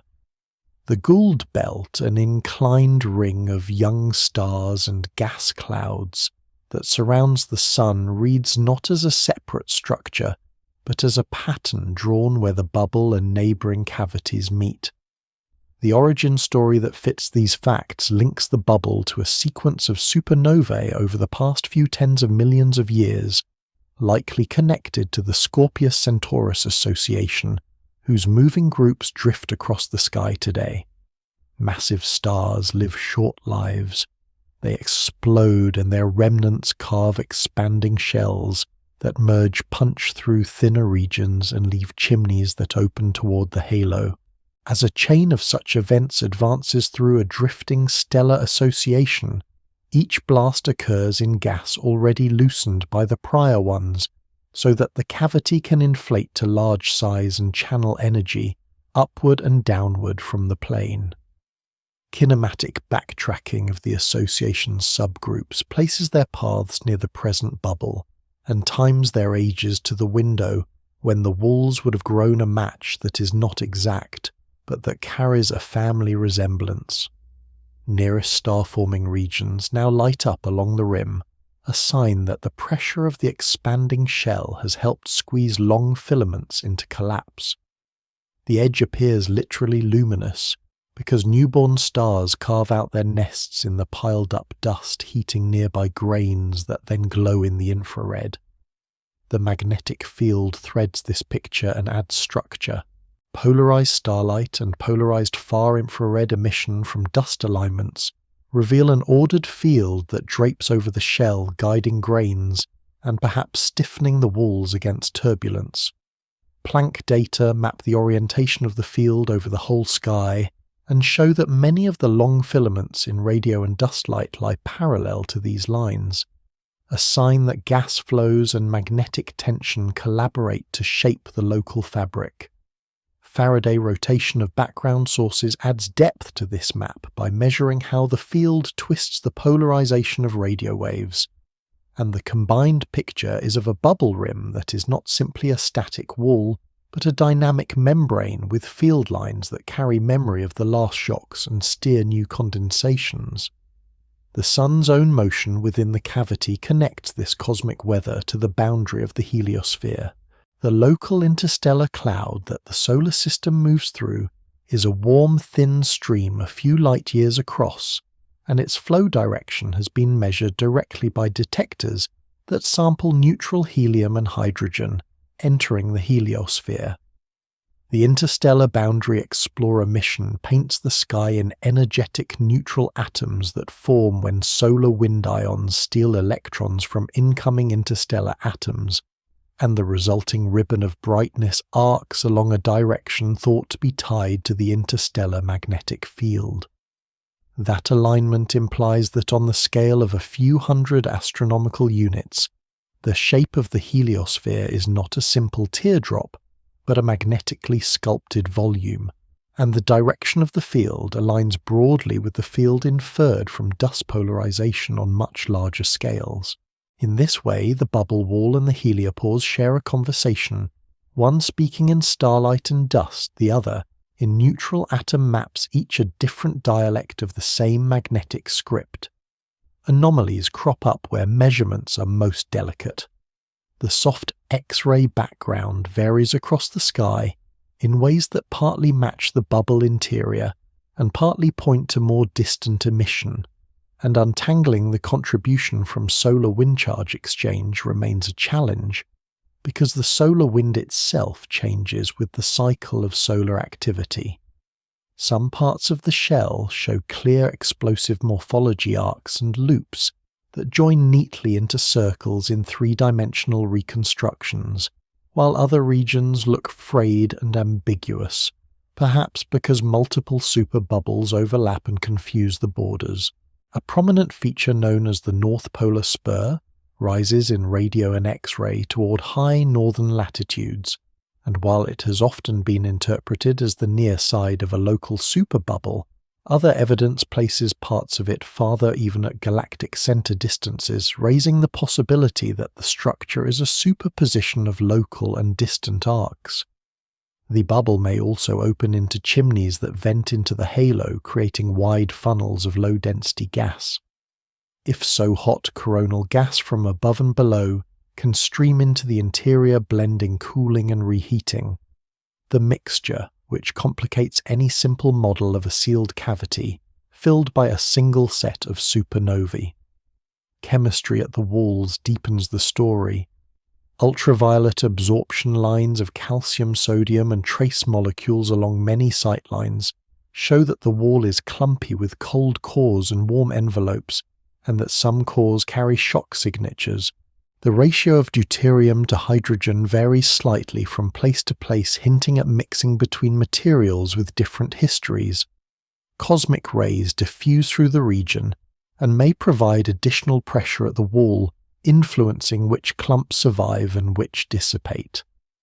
The rate at which the Sun encounters new cloudlets in this environment is important, because the heliosphere swells or shrinks depending on the density and pressure of the external medium and sedimentary records on Earth, and samples from the lunar surface may carry faint imprints of those changes in the form of radionuclides delivered by nearby supernovae or by altered cosmic ray fluxes.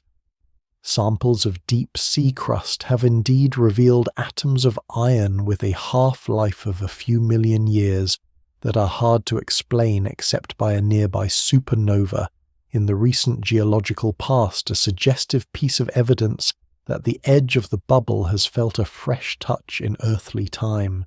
Speculation gathers but remains testable.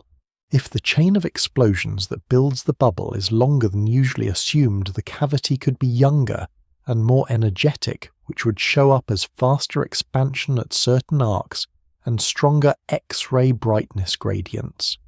If multiple neighboring cavities overlap, such as the one associated with the Orion region, and another toward the Cygnus region, then the map of dust and scattered light should show saddle shapes and bridges where walls meet a geometry that future three-dimensional reconstructions with yet more precise distances can test.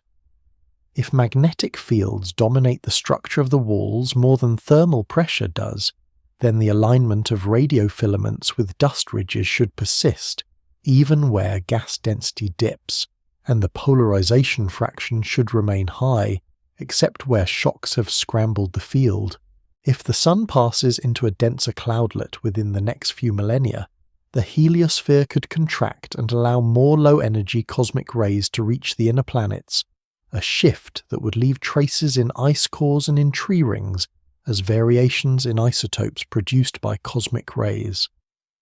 As for the larger meaning of the bubble, the edge it offers is a near laboratory, where feedback from dying stars reshapes the medium on scales that connect human neighborhoods to galactic architecture. It shows that the disk is not a smooth slab but a foam of cavities, each with its own history, and that star formation often blooms along the compressed seams. It ties the flow of interstellar magnetic fields to the very shape of our solar boundary and gives context to the direction of the energetic neutral atom ribbon. Most of all, it grounds the theme that edges are not lines but volumes with memory where shock drift field and cooling weave together.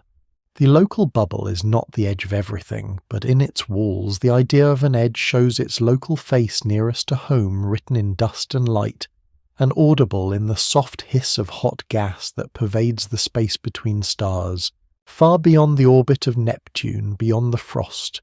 Dark stones of the belt where dwarf worlds turn the solar system seems to fade into a long night.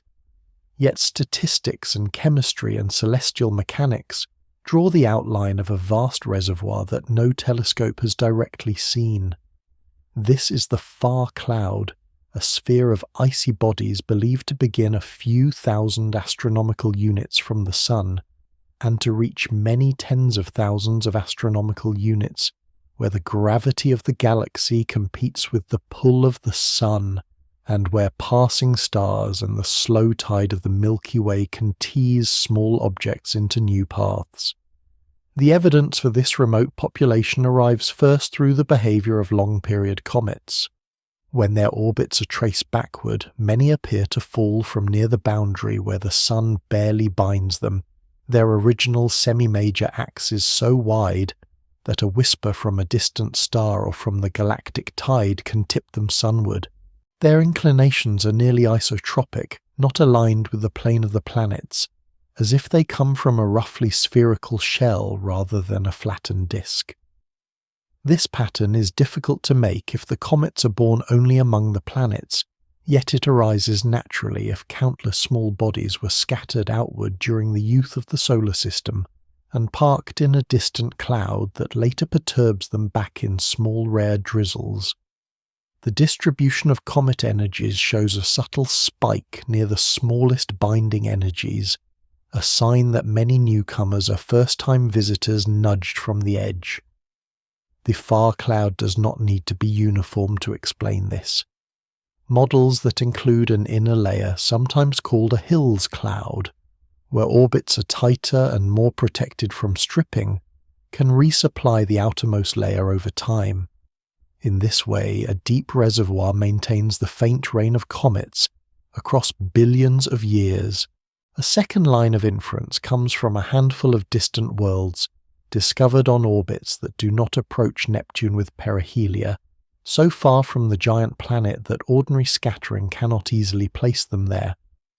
Their elongated paths, slow and detached, suggest a history in which something beyond the known planets has lifted their closest approaches. Either the cumulative tug of many small encounters in a dense birth cluster, the steady hand of the galactic tide acting on very wide orbits, or the lingering influence of a still unseen perturber whose long-period gravity shepherds distant bodies into clustered directions. The details remain debated, and surveys continue to test whether the apparent groupings are durable or an artifact of where searches have looked hardest.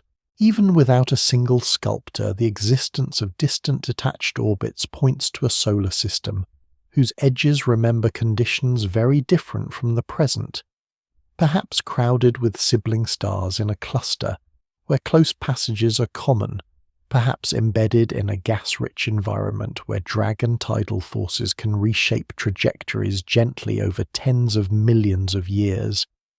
Chemistry adds a quieter clue. Comets that melt near the Sun release volatiles that carry isotopic fingerprints, the ratios of heavy to light hydrogen, nitrogen, and oxygen, that reflect temperatures and processes in the clouds where they formed. Some long-period comets show high deuterium to hydrogen ratios and noble gases that condense only at very low temperatures, hinting at birthplaces in the cold outskirts.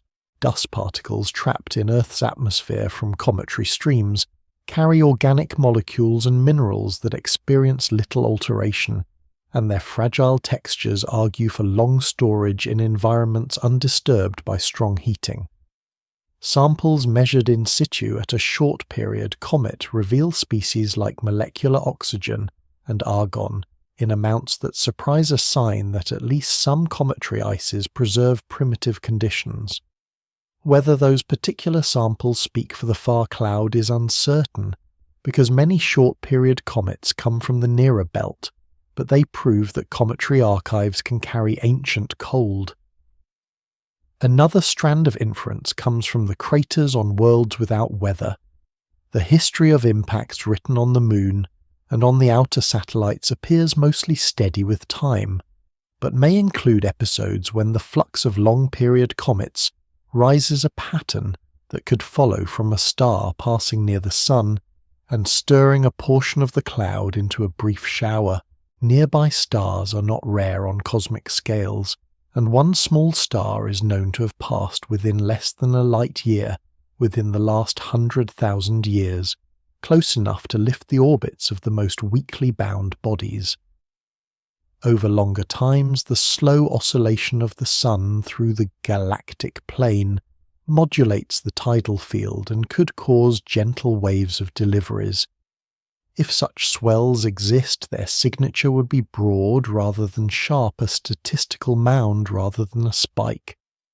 The far cloud thus becomes a memory of both the solar system and its path through the galaxy, a slow responder to distant events.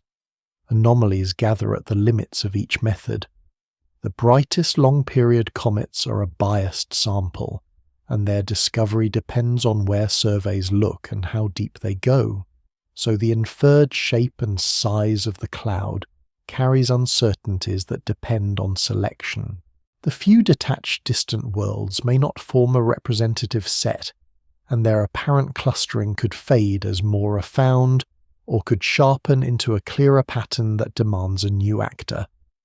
Isotopic ratios vary from comet to comet, complicating any single story about a shared birthplace. Crater records on different bodies sometimes disagree on details, and resurfacing can erase the weakest layers of the story. Direct imaging of the far cloud remains out of reach, because its members are small, cold, and vanishingly faint against the star field. Even so, the scaffolding of the idea remains strong, because the independent lines of reasoning converge, and the physical mechanisms needed to place bodies there are ordinary products of planetary growth, scattering by giant planets, gentle lifts by tides, and occasional kicks by passing stars. Speculation steps carefully toward formation. In many models, the far cloud forms while the giant planets still migrate, ejecting more bodies outward than inward. A fraction escape entirely, becoming interstellar wanderers that later visits to the inner solar system prove to exist, while a larger fraction are nudged just shy of escape and marooned in the weak gravity of the distant Sun. If the Sun is born in a cluster, the early density of neighbours makes encounters frequent and offers a way to raise perihelia, so that comets avoid the disruptive reach of Neptune. Some material might even be captured from other stars, a trade of small bodies in the bustle of early orbits. The result after the cluster dissolves is a cloud loosely bound to the Sun, spherical in the mean, with a denser inner layer and a fragile outer shell. Over billions of years, the galactic tide removes the weakest members and refines the stock into those that can survive, until a distant nudge sends them inward. New surveys promise to push these inferences into a firmer map. A wide-field observatory now nearing full survey aims to sweep the sky repeatedly to great depth, catching faint slow movers far from the planets and filling the catalogue of distant detached objects. A dedicated infrared space telescope concept would search for cold bodies in the outer system by their own thermal glow rather than by reflected sunlight, a path that favours the detection of large, dark, distant worlds if any exist. Precision tracking of known distant objects over many years will test whether their perihelia precess in ways that betray a distant perturber or simply the combined pull of the known planets and the galactic tide. Meanwhile, advances in cometary chemistry will compare long-period comets that likely hail from the cloud with short-period comets that come from nearer reservoirs, searching for contrasts that confirm different storerooms. In this edge, the mystery is both grand and domestic. It is grand because it ties the solar system to the galaxy, and domestic because it could one day touch the inner planets with a visitor whose path began in the deep cold. The far cloud shields itself by distance, by faintness and by time, but it still leaves fingerprints, a statistical rain of comets, a few slow distant worlds on detached orbits, isotopic clues in vapour, faint rumblings in crater counts, and the subtle mathematics of how gravity balances across a sphere of weak binding. Whether there is a single hidden shepherd far beyond Neptune, or simply the many hands of tides and early neighbours, the effect is the same for the narrative. The solar system ends not as a sharp line, but as a soft sphere of potential, a region where small worlds wait in darkness until the galaxy stirs them. The edge is therefore not a rim but a cloud, and in that cloud the outer story folds back to the inner one long arc, reaching from the earlier scattering to a sudden bright tail in a modern sky. Beyond Neptune, the solar system opens into a broad belt of icy worlds, whose orbits carry the imprint of ancient rearrangements, and along its outer rim patterns appear that hint at guidance by unseen hands. The belt divides into families. A cold classical population occupies nearly circular low-inclination paths between about 42 and 47 astronomical units, with colours that tend toward deep red and with a high fraction of fragile wide binaries that would not survive strong past stirring. A hotter classical population crosses the same radial span, but with higher inclinations and more eccentricities, as if their orbits were tilted and stretched by past encounters. Resonant clans sit at special distances where Neptune's period lines up with theirs in simple ratios, most famously the 3-to-2 group that includes Pluto and many similar worlds, and the 2-to-1 group farther out. A scattered population traces elongated paths that bring them close to Neptune at one end and far into the darkness at the other. This taxonomy is not cosmetic. It tells the story of how a migrating Neptune sweeps resonances outward, captures bodies, and then sometimes releases them, writing a stratigraphy of motion into the belt. Within this landscape, a curious feature stands out: a dense kernel of cold classicals, near about 44 astronomical units, almost as if a crowd gathers at a favoured radius. Outside that band, the numbers thin and beyond roughly 48 to 50 astronomical units. The population drops more steeply a break that surveys call a cliff. The cliff is not absolute because distant resonances and scattered orbits carry bodies farther, but the sudden thinning of the near-circular low-inclination set suggests that a sculpting process sets a firm boundary for the calmest orbits. Migration models offer one way to carve these features. If Neptune moves outward through a disk of small bodies early on, its resonances travel like rakes that gather and sort. A gentle, steady migration tends to drag resonant populations outward while keeping many captured. A migration that includes a small jump, perhaps caused by a scattering encounter with another giant planet, could leave bodies stranded at specific radii, building a kernel. The preservation of fragile binaries in the cold classicals argues that this region experiences only light stirring, which aligns with a picture in which Neptune's approach slows and spares the innermost cold belt, while the outer edge is truncated by the limit of stable low eccentricity orbits in the final configuration. The colours and sizes of cold classical objects deepen the tale. Many show very red surfaces rich in complex organics, and their size distribution is shallow, with few very large members, a sign that they have lived quietly, with less violent collisional grinding than elsewhere. A collisional family around the dwarf planet Haumea, identifiable by shared water ice signatures and similar orbits, testifies that even out here impacts can shatter a large body and spray fragments along a curve in orbital space. But the cold kernel as a whole keeps the air of a population that remembers an ancient calm. In contrast, the resonant groups teem with objects of many inclinations and colours, as expected if they are drawn from mixed sources during migration. A later chapter writes in a different ink.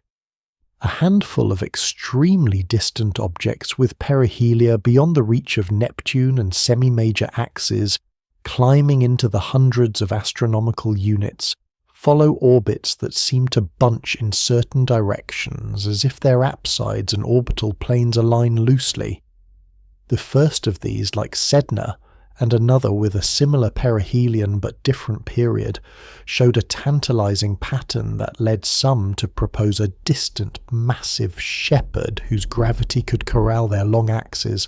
In such a scenario, a planet several times Earth's mass on an elongated inclined orbit at hundreds of astronomical units would impose a secular torque on the distant scattered population, lifting perihelia and clustering directions. The intrigue lies in how such a shepherd could form or be emplaced, and in whether the observed clustering survives careful accounting of survey biases. Large systematic surveys that publish their pointing histories allow fair tests, and some results reduce the apparent alignment, showing that selection can create artificial patterns. Yet the most distant, most decoupled objects remain few, and the strength of any clustering remains a live question that new discoveries will answer. An alternative to a single shepherd invokes the combined effects of many small perturbers, the galactic tide and past stellar flybys that together lift perihelia and deposit objects on detached long-lived paths without requiring a planet. Each path has fingerprints. A shepherd would cause correlated oscillations of angles and eccentricities over time and predict islands of stability where objects pile up. A tide and flyby cocktail would produce broader spreads with a memory of directions tied to the sun's path in the galaxy. As more distant objects are found and as their orbits are refined over many oppositions, these patterns can be tested. Closer to Neptune, the structure of resonances points to details of early motion. The ratio of 3:2 members to 2:1 members, the tilt distribution within each, and the fraction that show causae like libration of argument of perihelion together, constrain how fast and how smoothly Neptune moved. A smooth migration over many millions of years would capture many 2:1 bodies and leave them with modest inclinations. A faster or more jumpy migration would populate the 3:2 group more and heat the inclinations. Present counts favour a history with some abruptness, not wild, but not entirely gentle either. The abrupt drop in circular low-inclination orbits beyond about 50 astronomical units might then be the natural outermost extent of paths that could remain calm under the final gravitational architecture. Spacecraft add tactile detail. New Horizons reveals that a cold classical called Arakoth is a contact binary, two lobes gently fused with the surface so smooth and uniform in colour that it speaks of formation by slow agglomeration in a dense local cloud rather than by violent collisions. The flattened shapes of the lobes and the alignment of the merger plane with the overall shape suggest that pebbles once drifted and gathered in a local eddy, collapsing into a binary that later merged softly. This mode of formation, called streaming-assisted collapse by theorists, would be natural in a region with low turbulence and gentle velocities, supporting the view that the cold belt evolves quietly. The preservation of wide binaries in the same region also argues against strong long-term gravitational stirring. Farther out, the lack of a bright population of near-circular bodies beyond about 50 astronomical units whispers that the solar system sets a natural edge to quiet neighbourhoods. Anomalies remain. Some cold classical objects show higher inclinations than the label suggests, blurring the line between families. The size distribution shows a break at small sizes that is not fully explained by simple collisional equilibrium hinting at early conditions in the disk. A few resonant objects exhibit unusual libration centers that are sensitive to the exact migration rate and path, and reproducing these details in models challenges assumptions. The colors of hot classicals and scattered bodies span a wide range, and their relation to formation zones and to later irradiation histories is still under study. Even the cliff is complex. Surveys uncover bodies on near-circular paths beyond 50 astronomical units, but in small numbers, and interpreting that rarity depends on the completeness of searches and on the subtle biases of slow-moving target discovery. Speculation branches but remains tied to tests. If a distant shepherd exists, its gravitational imprint should also appear in the inclination distribution of the most distant objects, and in the precession rates of their perihelia measurable with long baselines. An unseen planet could also perturb the nodal precession of the known giants by a minute amount, a signal that might be teased from exquisitely precise ephemerides. If there is no shepherd, the combined action of early cluster tides and later galactic tides should produce a different signature, a smoother spread of longitudes, and a correlation with the orientation of the solar system's path through the galaxy. If Neptune's migration includes a jump, the exact location and narrowness of the cold kernel, near 44 astronomical units, becomes a calibration mark. Future counts with uniform depth can measure its width and height, precisely enough to prefer one timeline over another. If the cliff beyond 50 astronomical units marks a dynamical stability limit, then near-circular bodies that do live just beyond it should occupy only specific narrow islands in semi-major axis and inclination space. Finding more of them would map those islands and weigh the boundaries that theory draws. In the rim of the Kuiper belt, the edge takes a concrete form. It is an edge of numbers where counts thin an edge of dynamics, where resonances corral and release an edge of memory where cold binaries drift unbroken, and an edge of inference where a small collection of distant detached paths could be the handwriting of a shepherd, or the echo of tides long past. The narrative here has the patience of slow orbits. Bodies circle the sun over centuries and millennia, and their steady motions carry the fossil record of an early rearrangement into the present.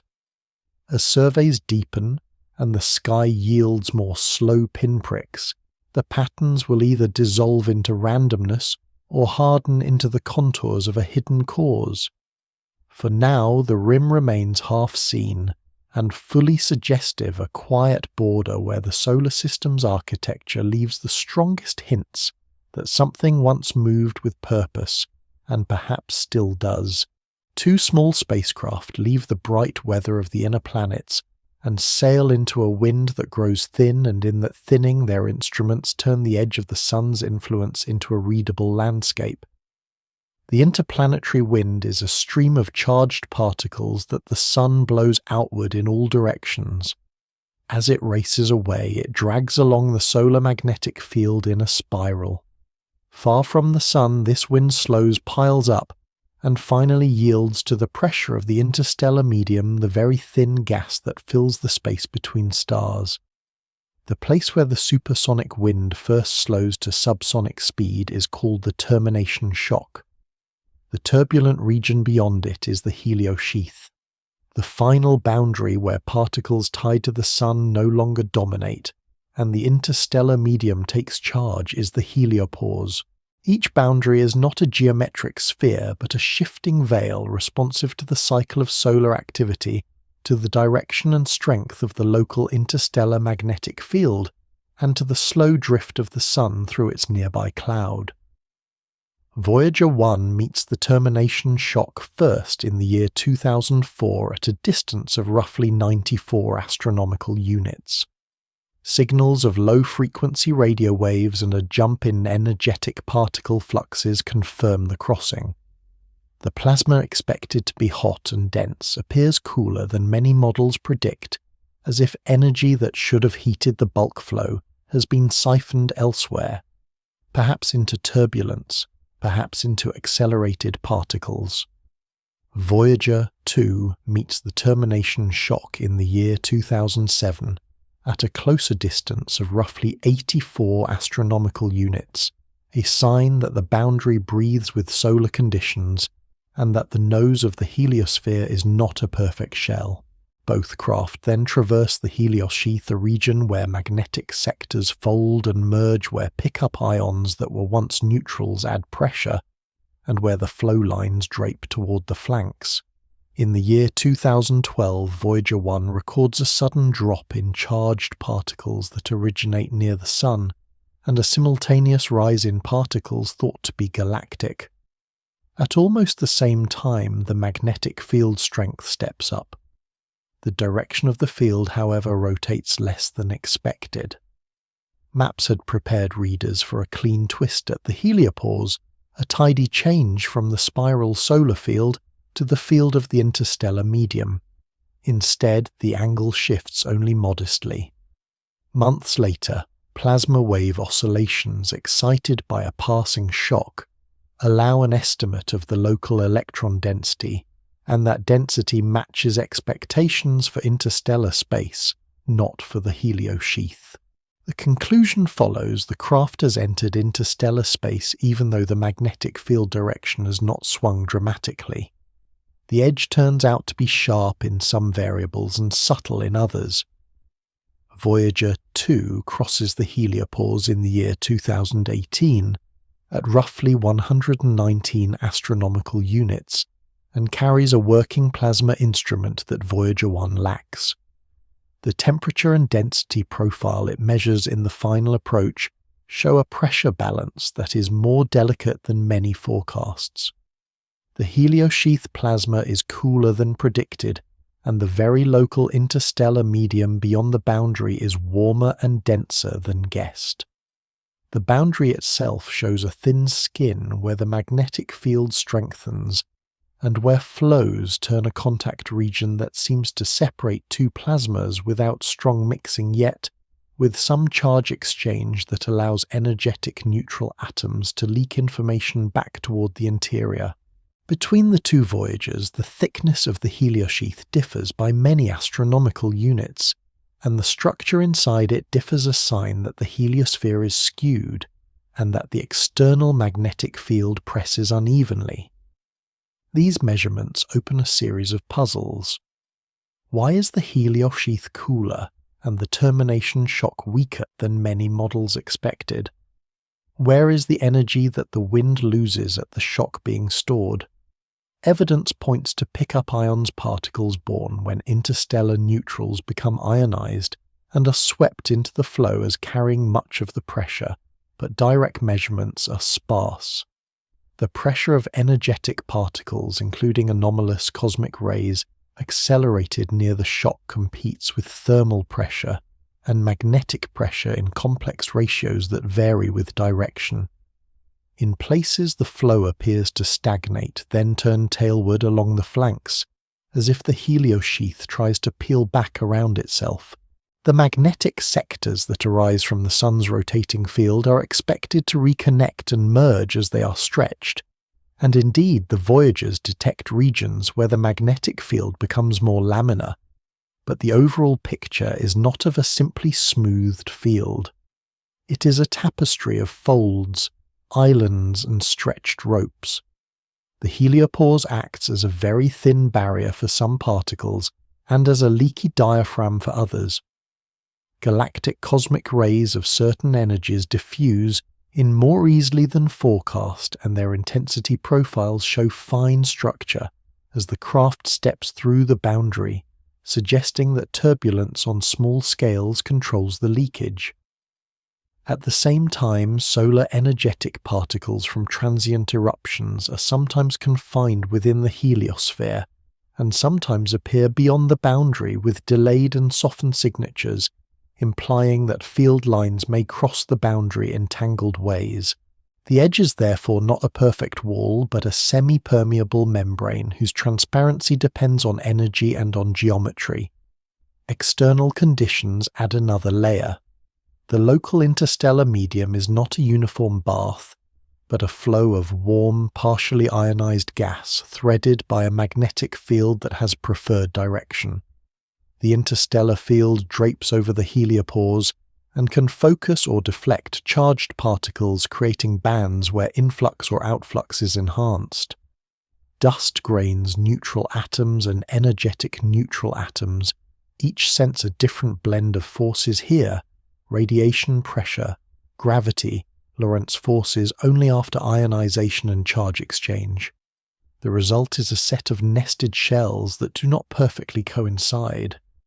Neutral atoms penetrate deep before becoming ionized. Newly ionized particles are picked up and heated. Energetic neutral atoms born from these ions fly off in straight lines and reveal where pressure gradients are steepest. Although the detailed sky map of those atoms belongs to another section, the Voyagers supply ground truth at two fine points on that map, confirming that a region of compressed magnetic field and elevated density lies just beyond the heliopause. Anomalies feed speculation but also restraint. The limited number of sampling points means that structure could be local time dependent or both. The position of the heliopause at each crossing depends on the recent solar wind history, which changes with the 11-year cycle and with occasional extraordinary events. A fast interplanetary shock can travel outward and ring the boundary like a bell, momentarily shifting it and sending wave trains into the interstellar side. The Voyagers have heard such rings as changes in plasma wave tone. If the heliosphere is not comet-like, but croissant-like, with two long lobes shaped by the outflow and by the external field, then each Voyager may have pierced different anatomical parts of the same volume. If the interstellar medium near the Sun contains small-scale density structures or magnetic wrinkles, then the boundary will wander over them, and in so doing it will wrinkle its own surface like a sail in shifting wind. Each of these ideas implies patterns that can be tested as the time series lengthens. A few bolder possibilities preserve a grip on evidence. If the heliopause is threaded by narrow reconnection sites, where solar and interstellar fields link, then particles should find preferred pathways and the boundary should breathe at those sites with a characteristic spectrum of fluctuations. If pickup ions dominate the pressure in the heliosheath, then the termination shock will transfer most energy into them, and signatures of their distribution should appear in the temperatures and in the spectra of energetic neutral atoms. If the heliosphere moves into a slightly denser or more magnetized patch of the local cloud within human centuries, then the boundary could shift inward, or change shape and evolution that long-lived monitors at the edge could record. In this way, the Voyagers turn a one-time crossing into a continuing watch. The meaning of this edge stretches beyond heliophysics. By sampling how a star carves its cavity in the interstellar medium, the pair provides a template for how wind-blown bubbles behave around other stars, and by revealing how galactic cosmic rays leak through a distorted magnetic skin, they offer a calibration of the radiation environment for planets that live within such cavities.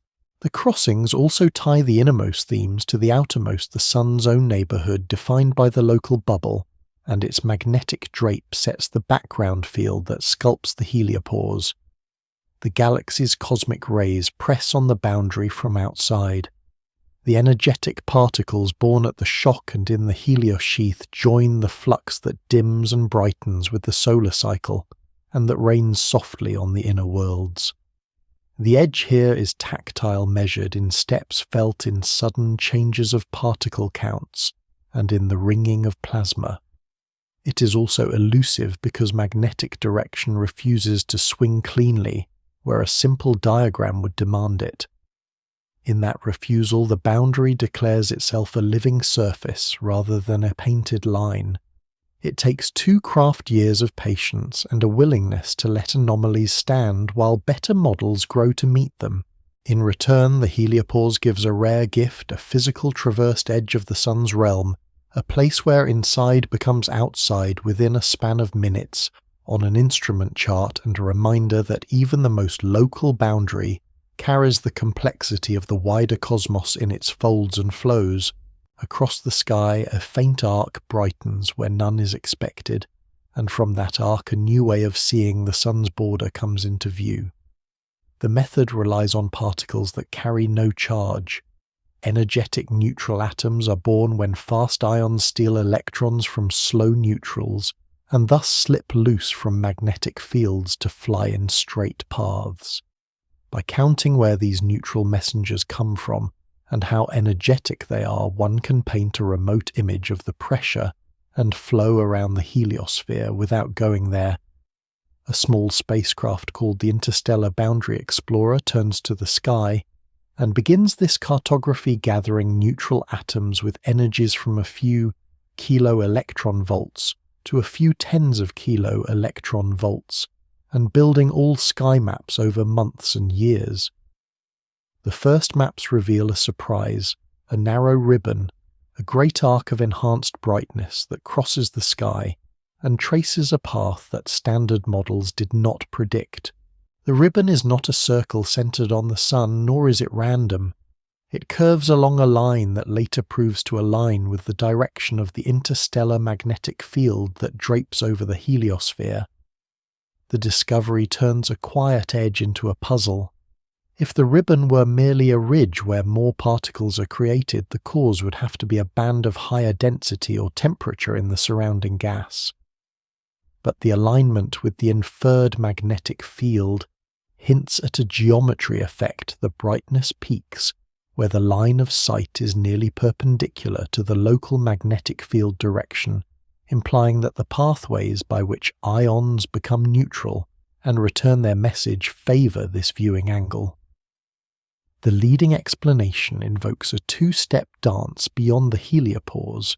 Solar wind ions flow outward, exchange electrons with interstellar neutrals to become neutral atoms, continue into the interstellar medium, and then some are reionized by collisions or by ultraviolet light, becoming pickup ions that now move with the draped interstellar magnetic field.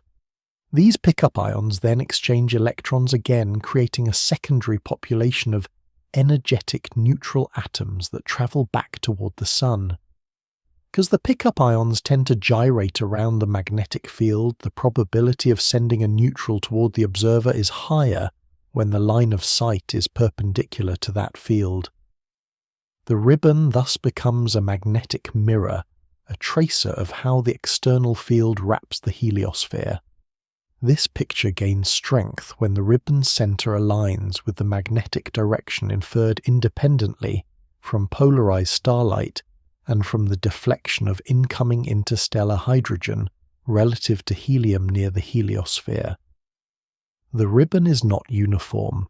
A bright knot appears in the northern portion in early maps, and over years the ribbon's intensity waxes and wanes. Those changes do not follow the solar cycle instantly, but with a delay, as if the outer regions respond to changes in the solar wind after the time it takes altered conditions to propagate outward, cool, and participate in the chain of charge exchanges. That travel and reaction time of order a year or more turns variations in the ribbon into a crude clock for the heliosheath and the very local interstellar medium. The spacecraft also sees a broader glow beyond the ribbon, a more diffuse background of neutral atoms that had been anticipated from models of the heliotail and flanks. A second instrument aboard a different spacecraft, one that once orbited Saturn, and carried a camera called an ion, a neutral atom imager, views the sky from a very different vantage and detects neutral atoms at higher energies, revealing a giant tail that splits into lobes as if the solar wind outflow varies with latitude and with the cycle. Together, these images suggest that the heliosphere does not trail a long, narrow comet-like tail, but may instead broaden into multiple downwind lobes shaped by a combination of wind structure and external magnetic pressure. The ribbon runs across this larger structure like a stitched seam. Anomalies accumulate in the details. The ribbon remains remarkably narrow across many energies, which challenges simple diffusion models. Its shape shifts slightly with energy, implying that the parent ions occupy different regions or different pitch angle distributions at different energies. The relative dimness of the expected glow at the very nose prompts consideration of how the hydrogen wall, a pile-up of slowed interstellar hydrogen just outside the heliopause, modifies the available neutral pool.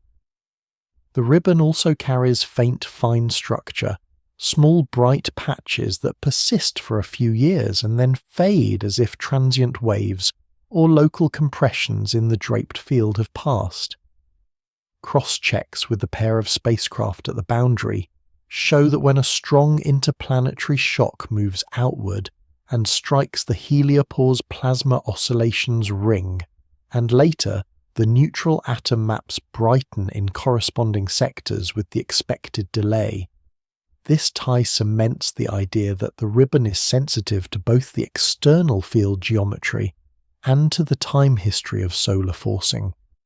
The geometry remains a source of debate because other mechanisms can, in principle, enhance neutral output along specific sightlines.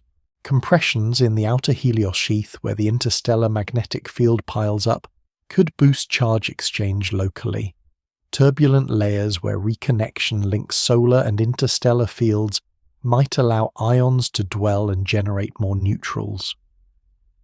A population of suprathermal ions trapped just outside the boundary could feed the ribbon without the full two-step journey.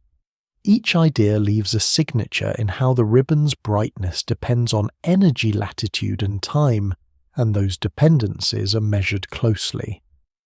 The two-step scenario with pickup ions in the outer medium remains favoured because it naturally explains the alignment with the perpendicular direction to the external field, but the door stays open to contributions from other processes where the boundary is most corrugated.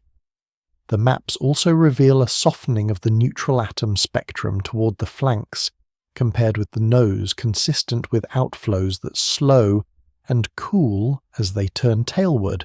This softening implies that much of the energy lost at the termination shock does not simply heat a single bulk fluid, but goes into pickup ions and into the work of pushing against the external field. That inference mirrors the cooler than expected helios sheath temperatures measured by the second of the outbound spacecraft. The edge becomes a system rather than a line solar wind pickup. Ion physics charge, exchange chemistry, and magnetic topology co-author the image. Speculation remains disciplined by the data. If the heliosphere is more croissant-like than comet-like, with two downwind lobes separated by a weakly outflowing center, then future neutral atom images should continue to show a divided tail that breathes with the solar cycle and with changes in the sun's high-latitude wind. If the ribbon truly marks where lines of sight are perpendicular to the interstellar field, then a slow drift in the ribbon's position over decades could betray any change in the local field direction, as the sun moves through its cloud, a drift that precise long-term monitoring could track.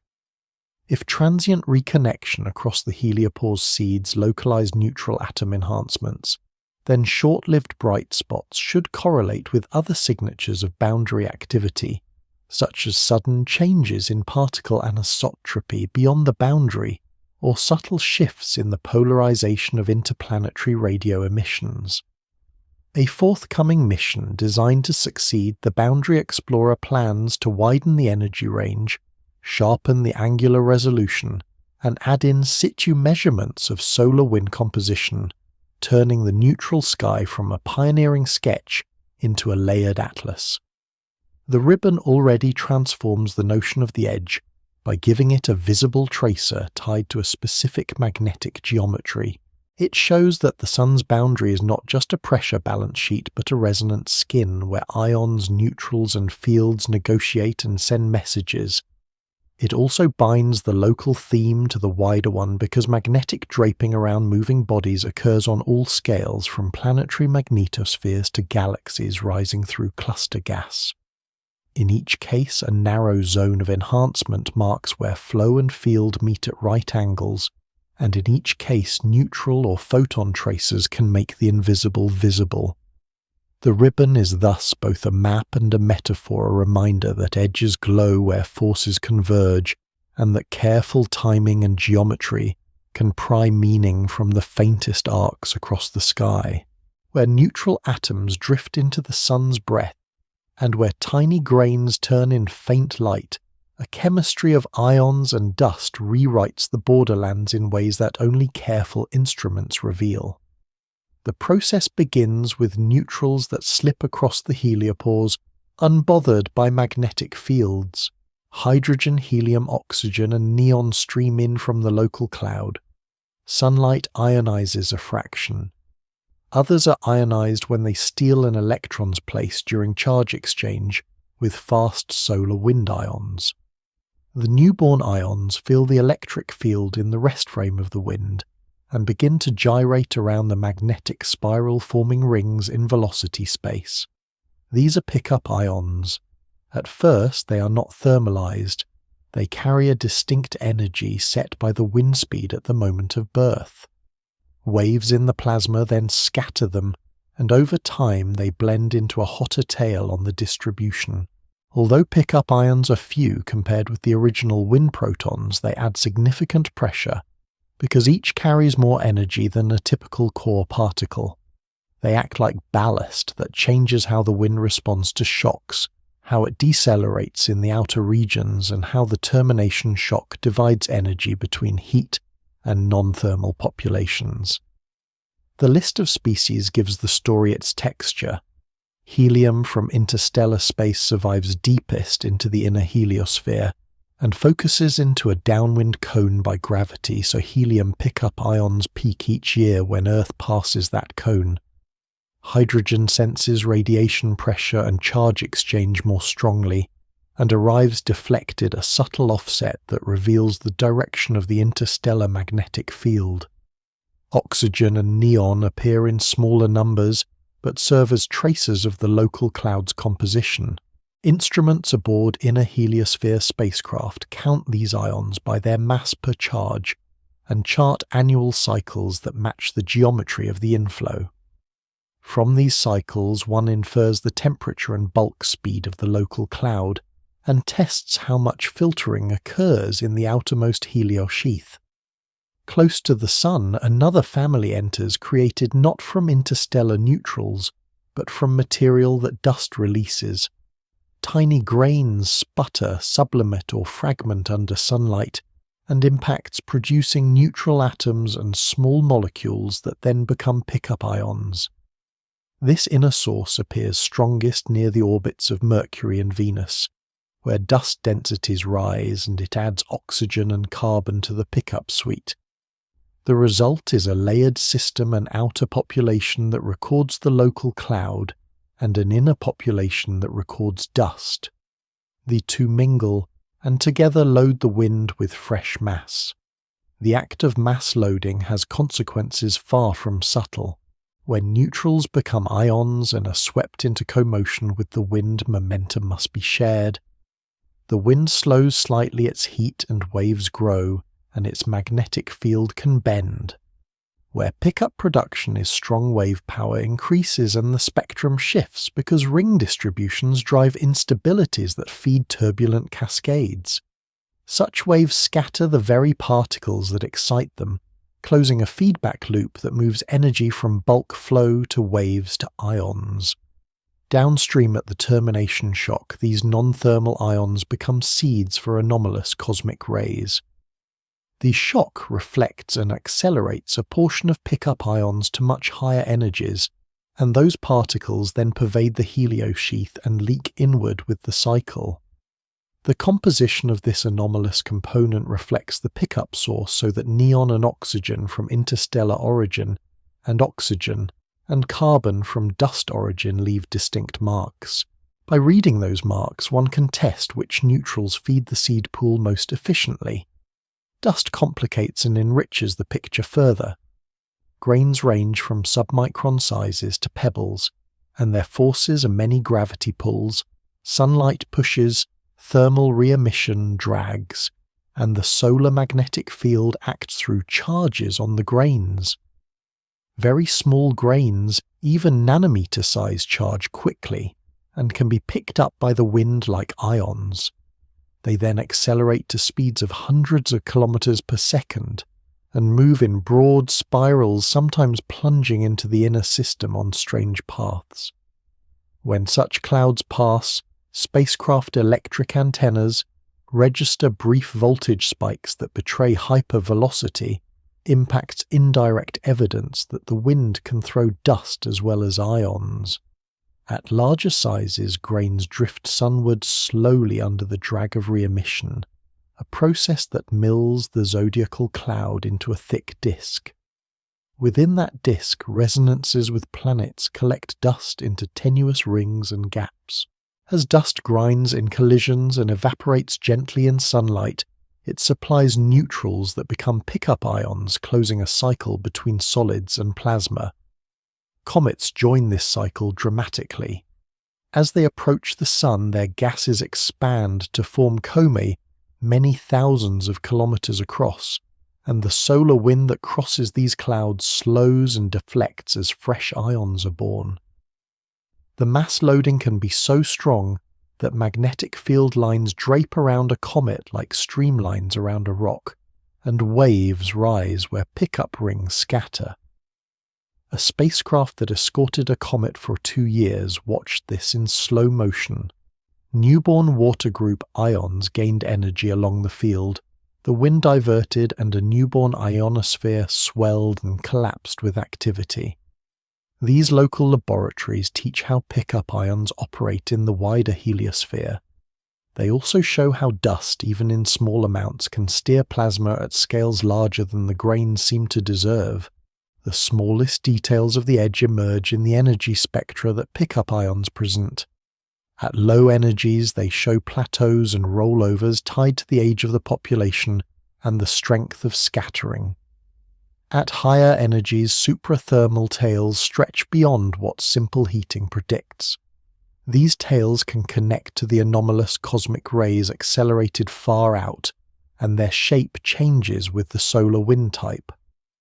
Fast rarefied wind from coronal holes produces different pickup behavior than slow dense wind from near the streamer belt. The year-to-year progression across the solar cycle modulates these ingredients, so that the entire pickup system breathes with the Sun. Anomalies keep questions open. The relative roles of turbulence and coherent waves in isotropizing rings vary from place to place. Some species show stronger tails than others, hinting that ionization pathways and initial pitch angles matter. The absolute intensity of pickup ions inferred near Earth sometimes differs from what is needed to explain pressure balances at the termination shock, suggesting that latitudinal structure and time variability warp any simple extrapolation. Inner source pickup ions linked to dust appear uneven, with spikes that do not always align with simple dust models, as if nanograins or very small fragments wax and wane with meteoroid streams or with transient collisions. In the outer heliosphere, the way pickup ions couple to the magnetic field and drive turbulence remains essential to explain why the heliosheath is cooler than early models expected. If pickup pressure dominates, then most of the shock energy bypasses thermal heating and the plasma temperature falls consistent with direct measurements by the second of the outbound spacecraft. That link is compelling but still under refinement because the partition of energy among waves, ions and electrons depends on details that are hard to measure directly. Speculation threads back to tests. If nanodust contributes more to the inner source than thought, then the spatial pattern of pickup oxygen and carbon should correlate with dust rings near planetary orbits, and with meteor streams a test for future coordinated dust and ion measurements. If ring distributions of pickup ions generate most of the turbulence that feeds their own isotropization, then the wave power spectra should show characteristic slopes and breaks that drift with the pickup production rate. High-cadence magnetic field data can search for those links.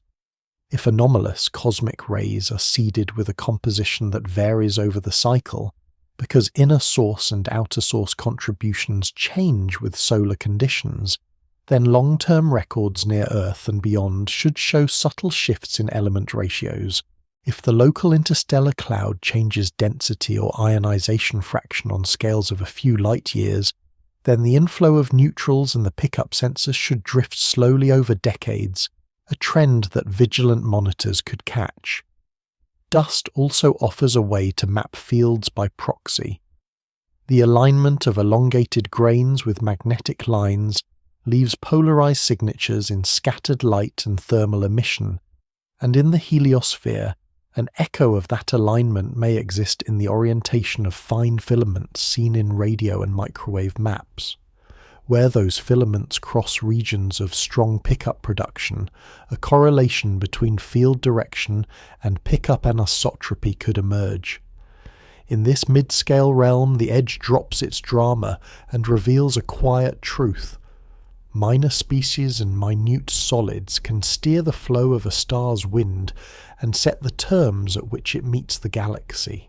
The pickup process converts neutral drift into magnetic participation loads, mass into the wind where dust and gas release atoms, and sends a tailored composition into the far boundary where shocks sort energies and send back a chorus of higher energy particles.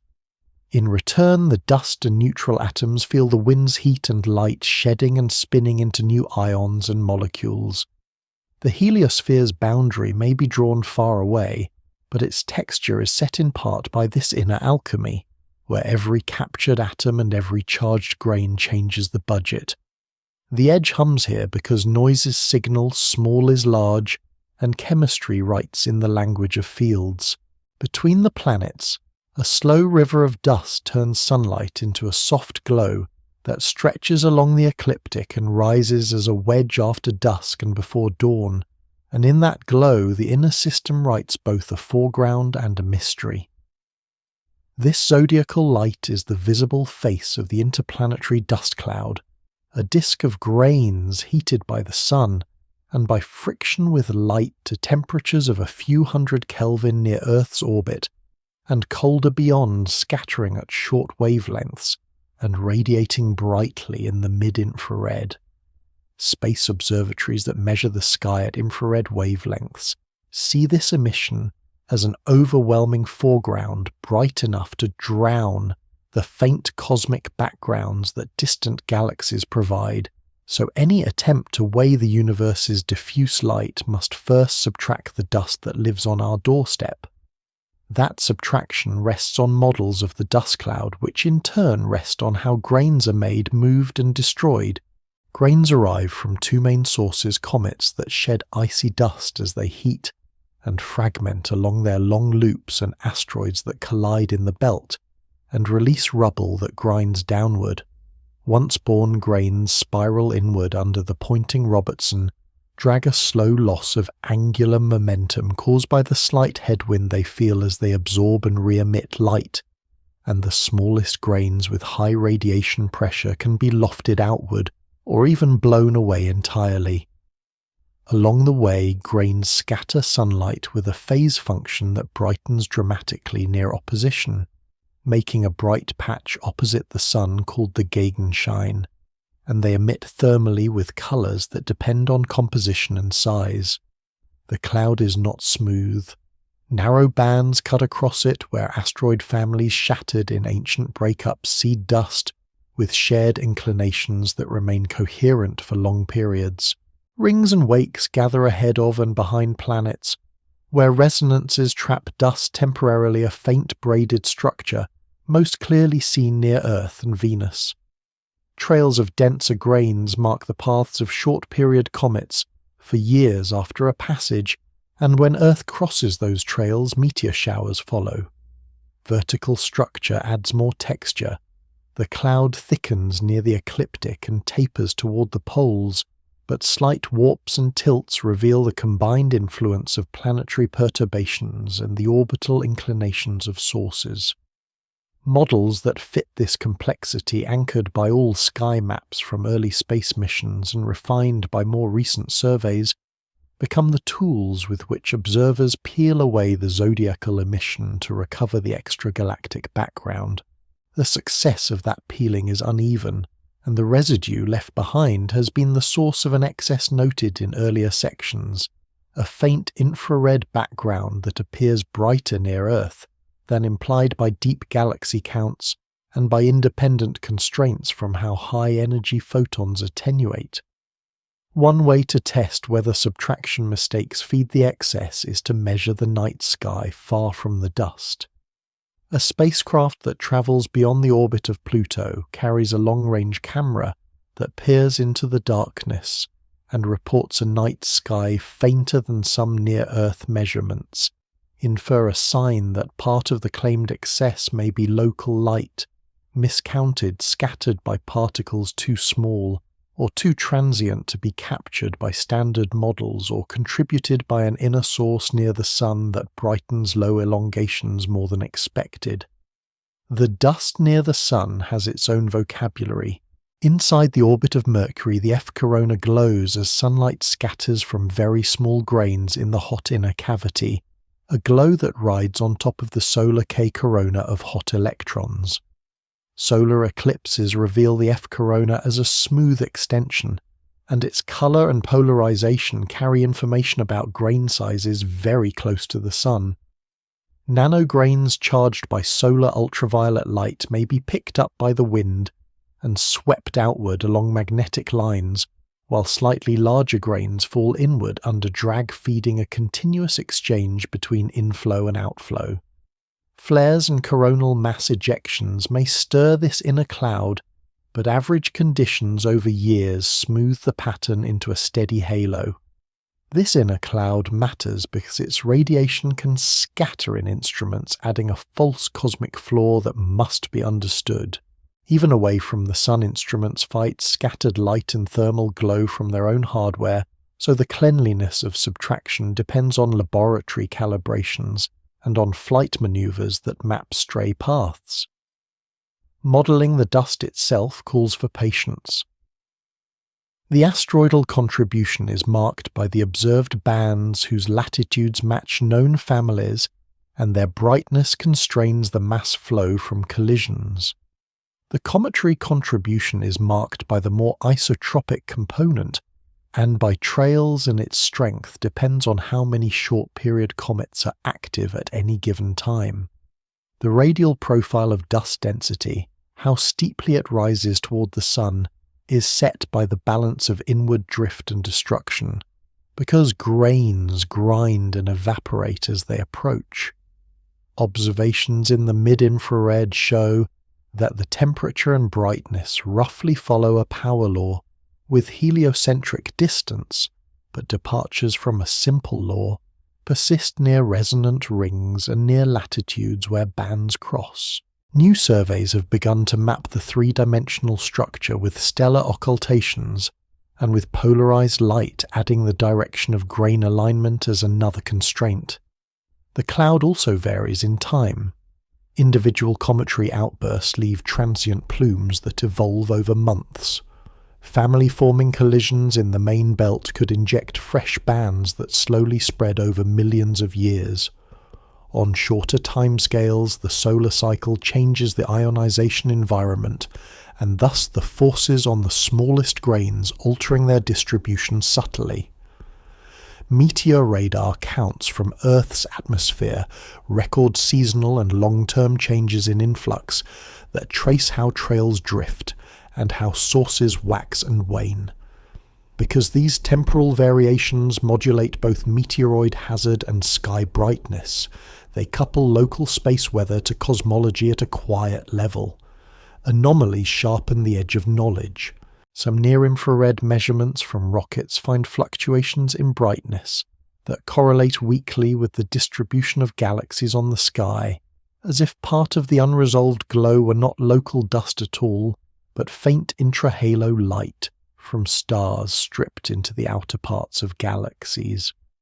Other analyses find that even after masking known galaxies, the spatial power spectrum of fluctuations is steeper or shallower than the structures that zodiacal models produce, hinting that subtraction is not solely to blame.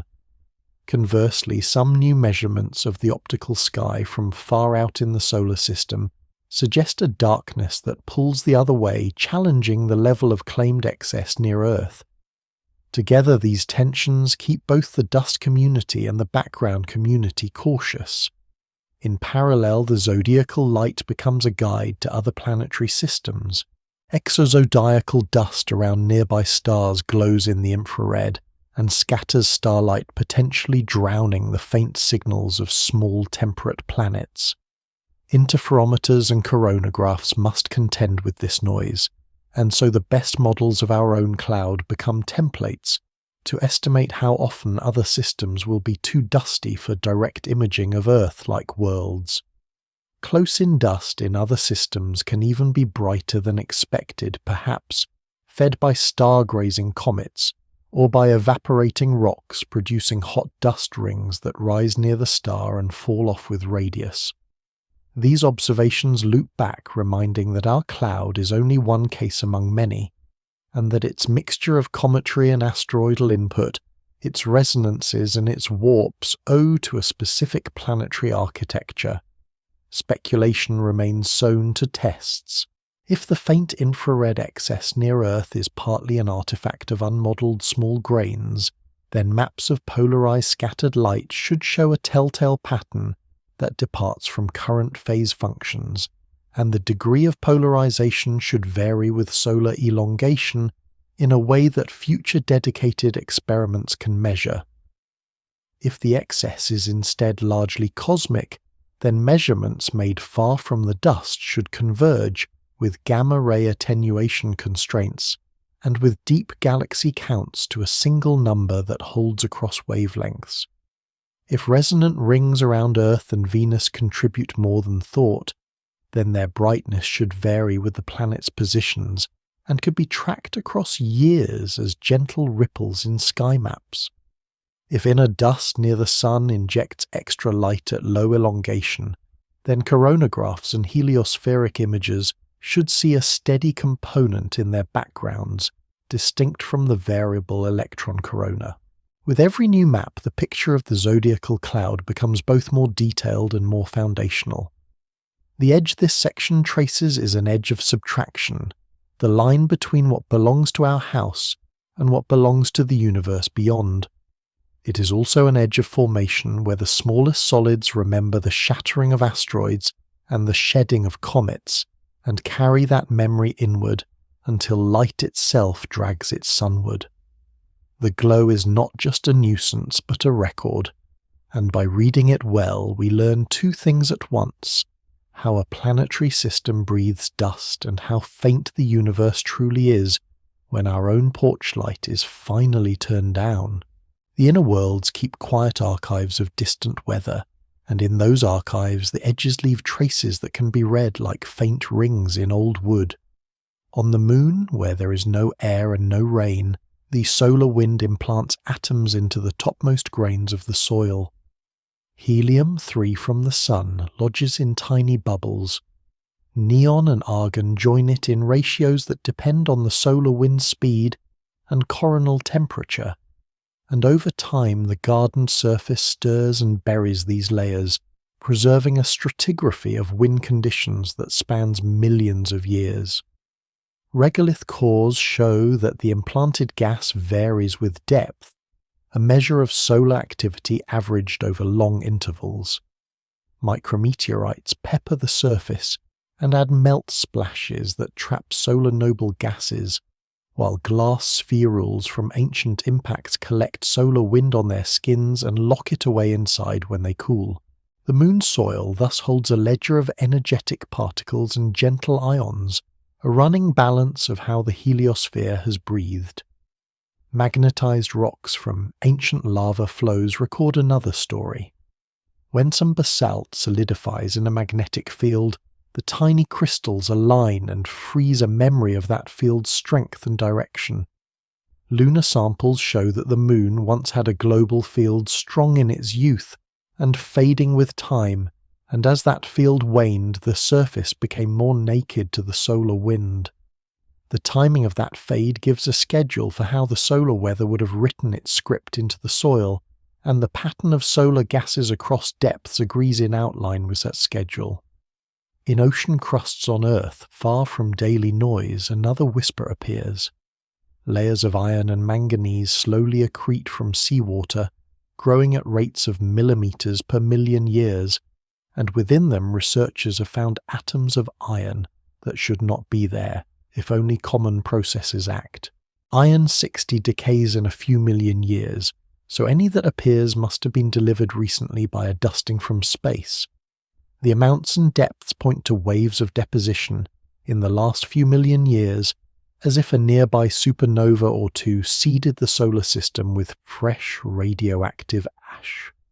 Lunar regolith samples also show traces of the same isotope, a sign that the dusting was widespread and that the inner system can keep the record. The simplest explanation links these atoms to dying stars at distances where their debris can reach without scorching, and the dates align with independent arcs of how certain astrobiological markers waver. Whether a comet shower is also tied to such events remains open, but the coincidence shows that edges beyond the heliosphere can press faintly onto inner shores. Ice and wood on Earth register faster variations. High in the atmosphere, energetic solar particles and galactic cosmic rays strike atoms and split them into isotopes that do not occur in the same amounts on the ground. Beryllium-10 forms from oxygen and nitrogen and falls onto polar ice where it accumulates and can be counted by depth to trace the history of exposure. Carbon-14 forms in the air and finds its way into trees where annual rings lock it by year. These cosmogenic isotopes rise and fall with the modulation of cosmic rays by the heliosphere and by the shifting shield of Earth's magnetic field. When the Sun is active and wind and magnetic lines are taut, fewer galactic cosmic rays enter and less of these isotopes are made. When the Sun is quiet or Earth's field is weak, production increases. In some years, spikes appear that are sharper than ordinary cycles, sudden increases in radiocarbon or in beryllium-10 that may be the signatures of a large solar particle events or of other transient skews in external flux. The exact causes are still debated because the atmosphere and the carbon cycle also shape how these signals are stored, but the repeated occurrence of spikes across independent archives argues for rare events in which the Sun flares furiously enough to leave a global note. The line between heliospheric edge and polar snow is thus shorter than it seems, and the inner record becomes a tool to count storms that instruments in orbit did not see. Meteorites add a different class of diary. Before they fall, these stones drift in space for hundreds of thousands to tens of millions of years, and during that time cosmic rays transmute atoms within them into new isotopes.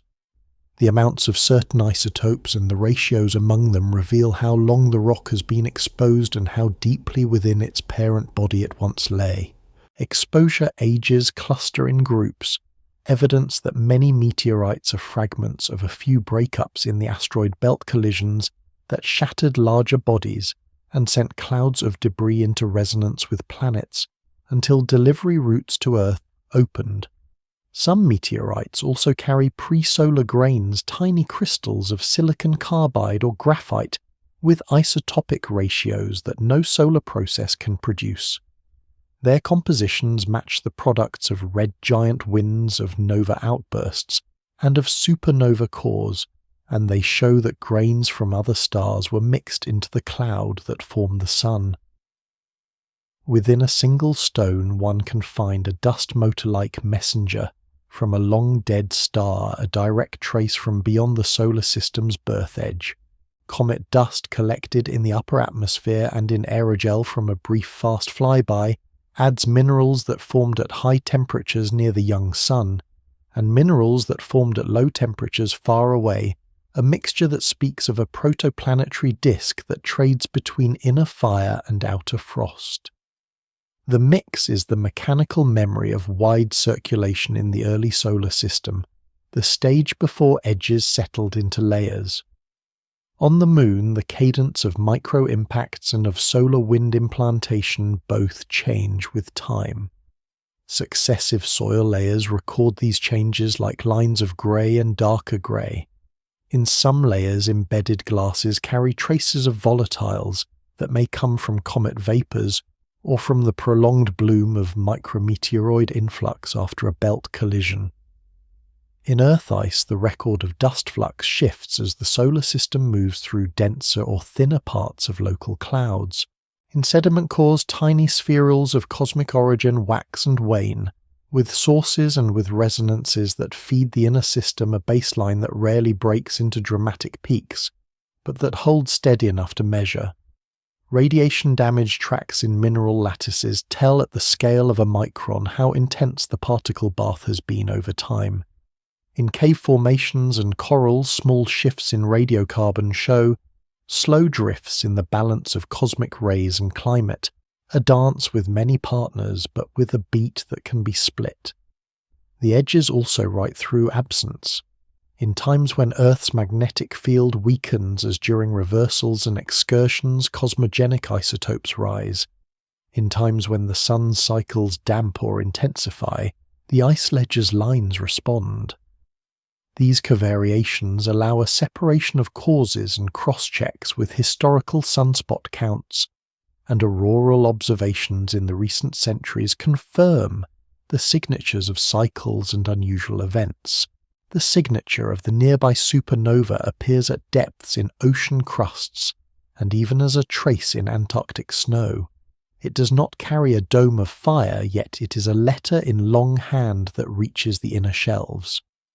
Some records propose hints of another isotope, with a much longer half-life plutonium-244 that could speak of rare nucleosynthesis events in even stranger engines.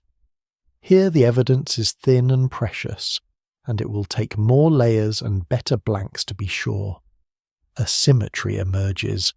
The far edges map the outer environments with slow, delicate traces like neutrals and energetic neutral atoms, while the inner edges gather fast, delicate traces like cosmogenic isotopes and noble gases.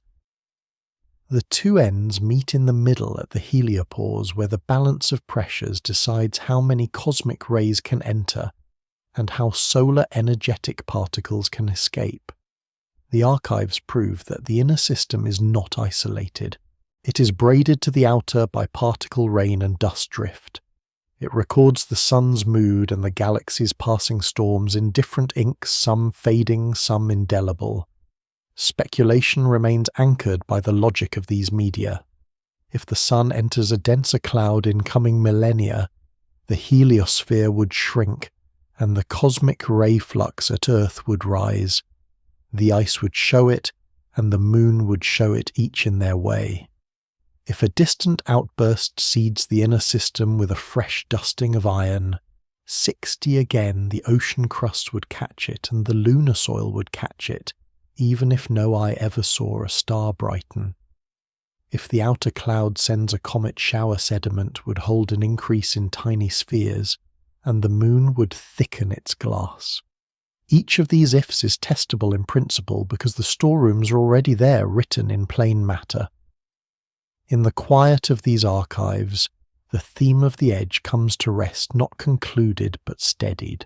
The inner planets do not watch the horizons directly, but they remember them. The memory is a subtle weather of atoms and grains recorded in soils, shells, rings, and stones.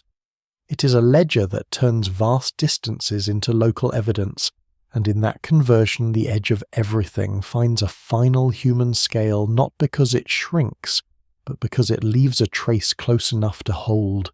The edge does not end. It softens. What begins as horizons sketched by equations settles into a quiet awareness that every border in the sky is a living exchange.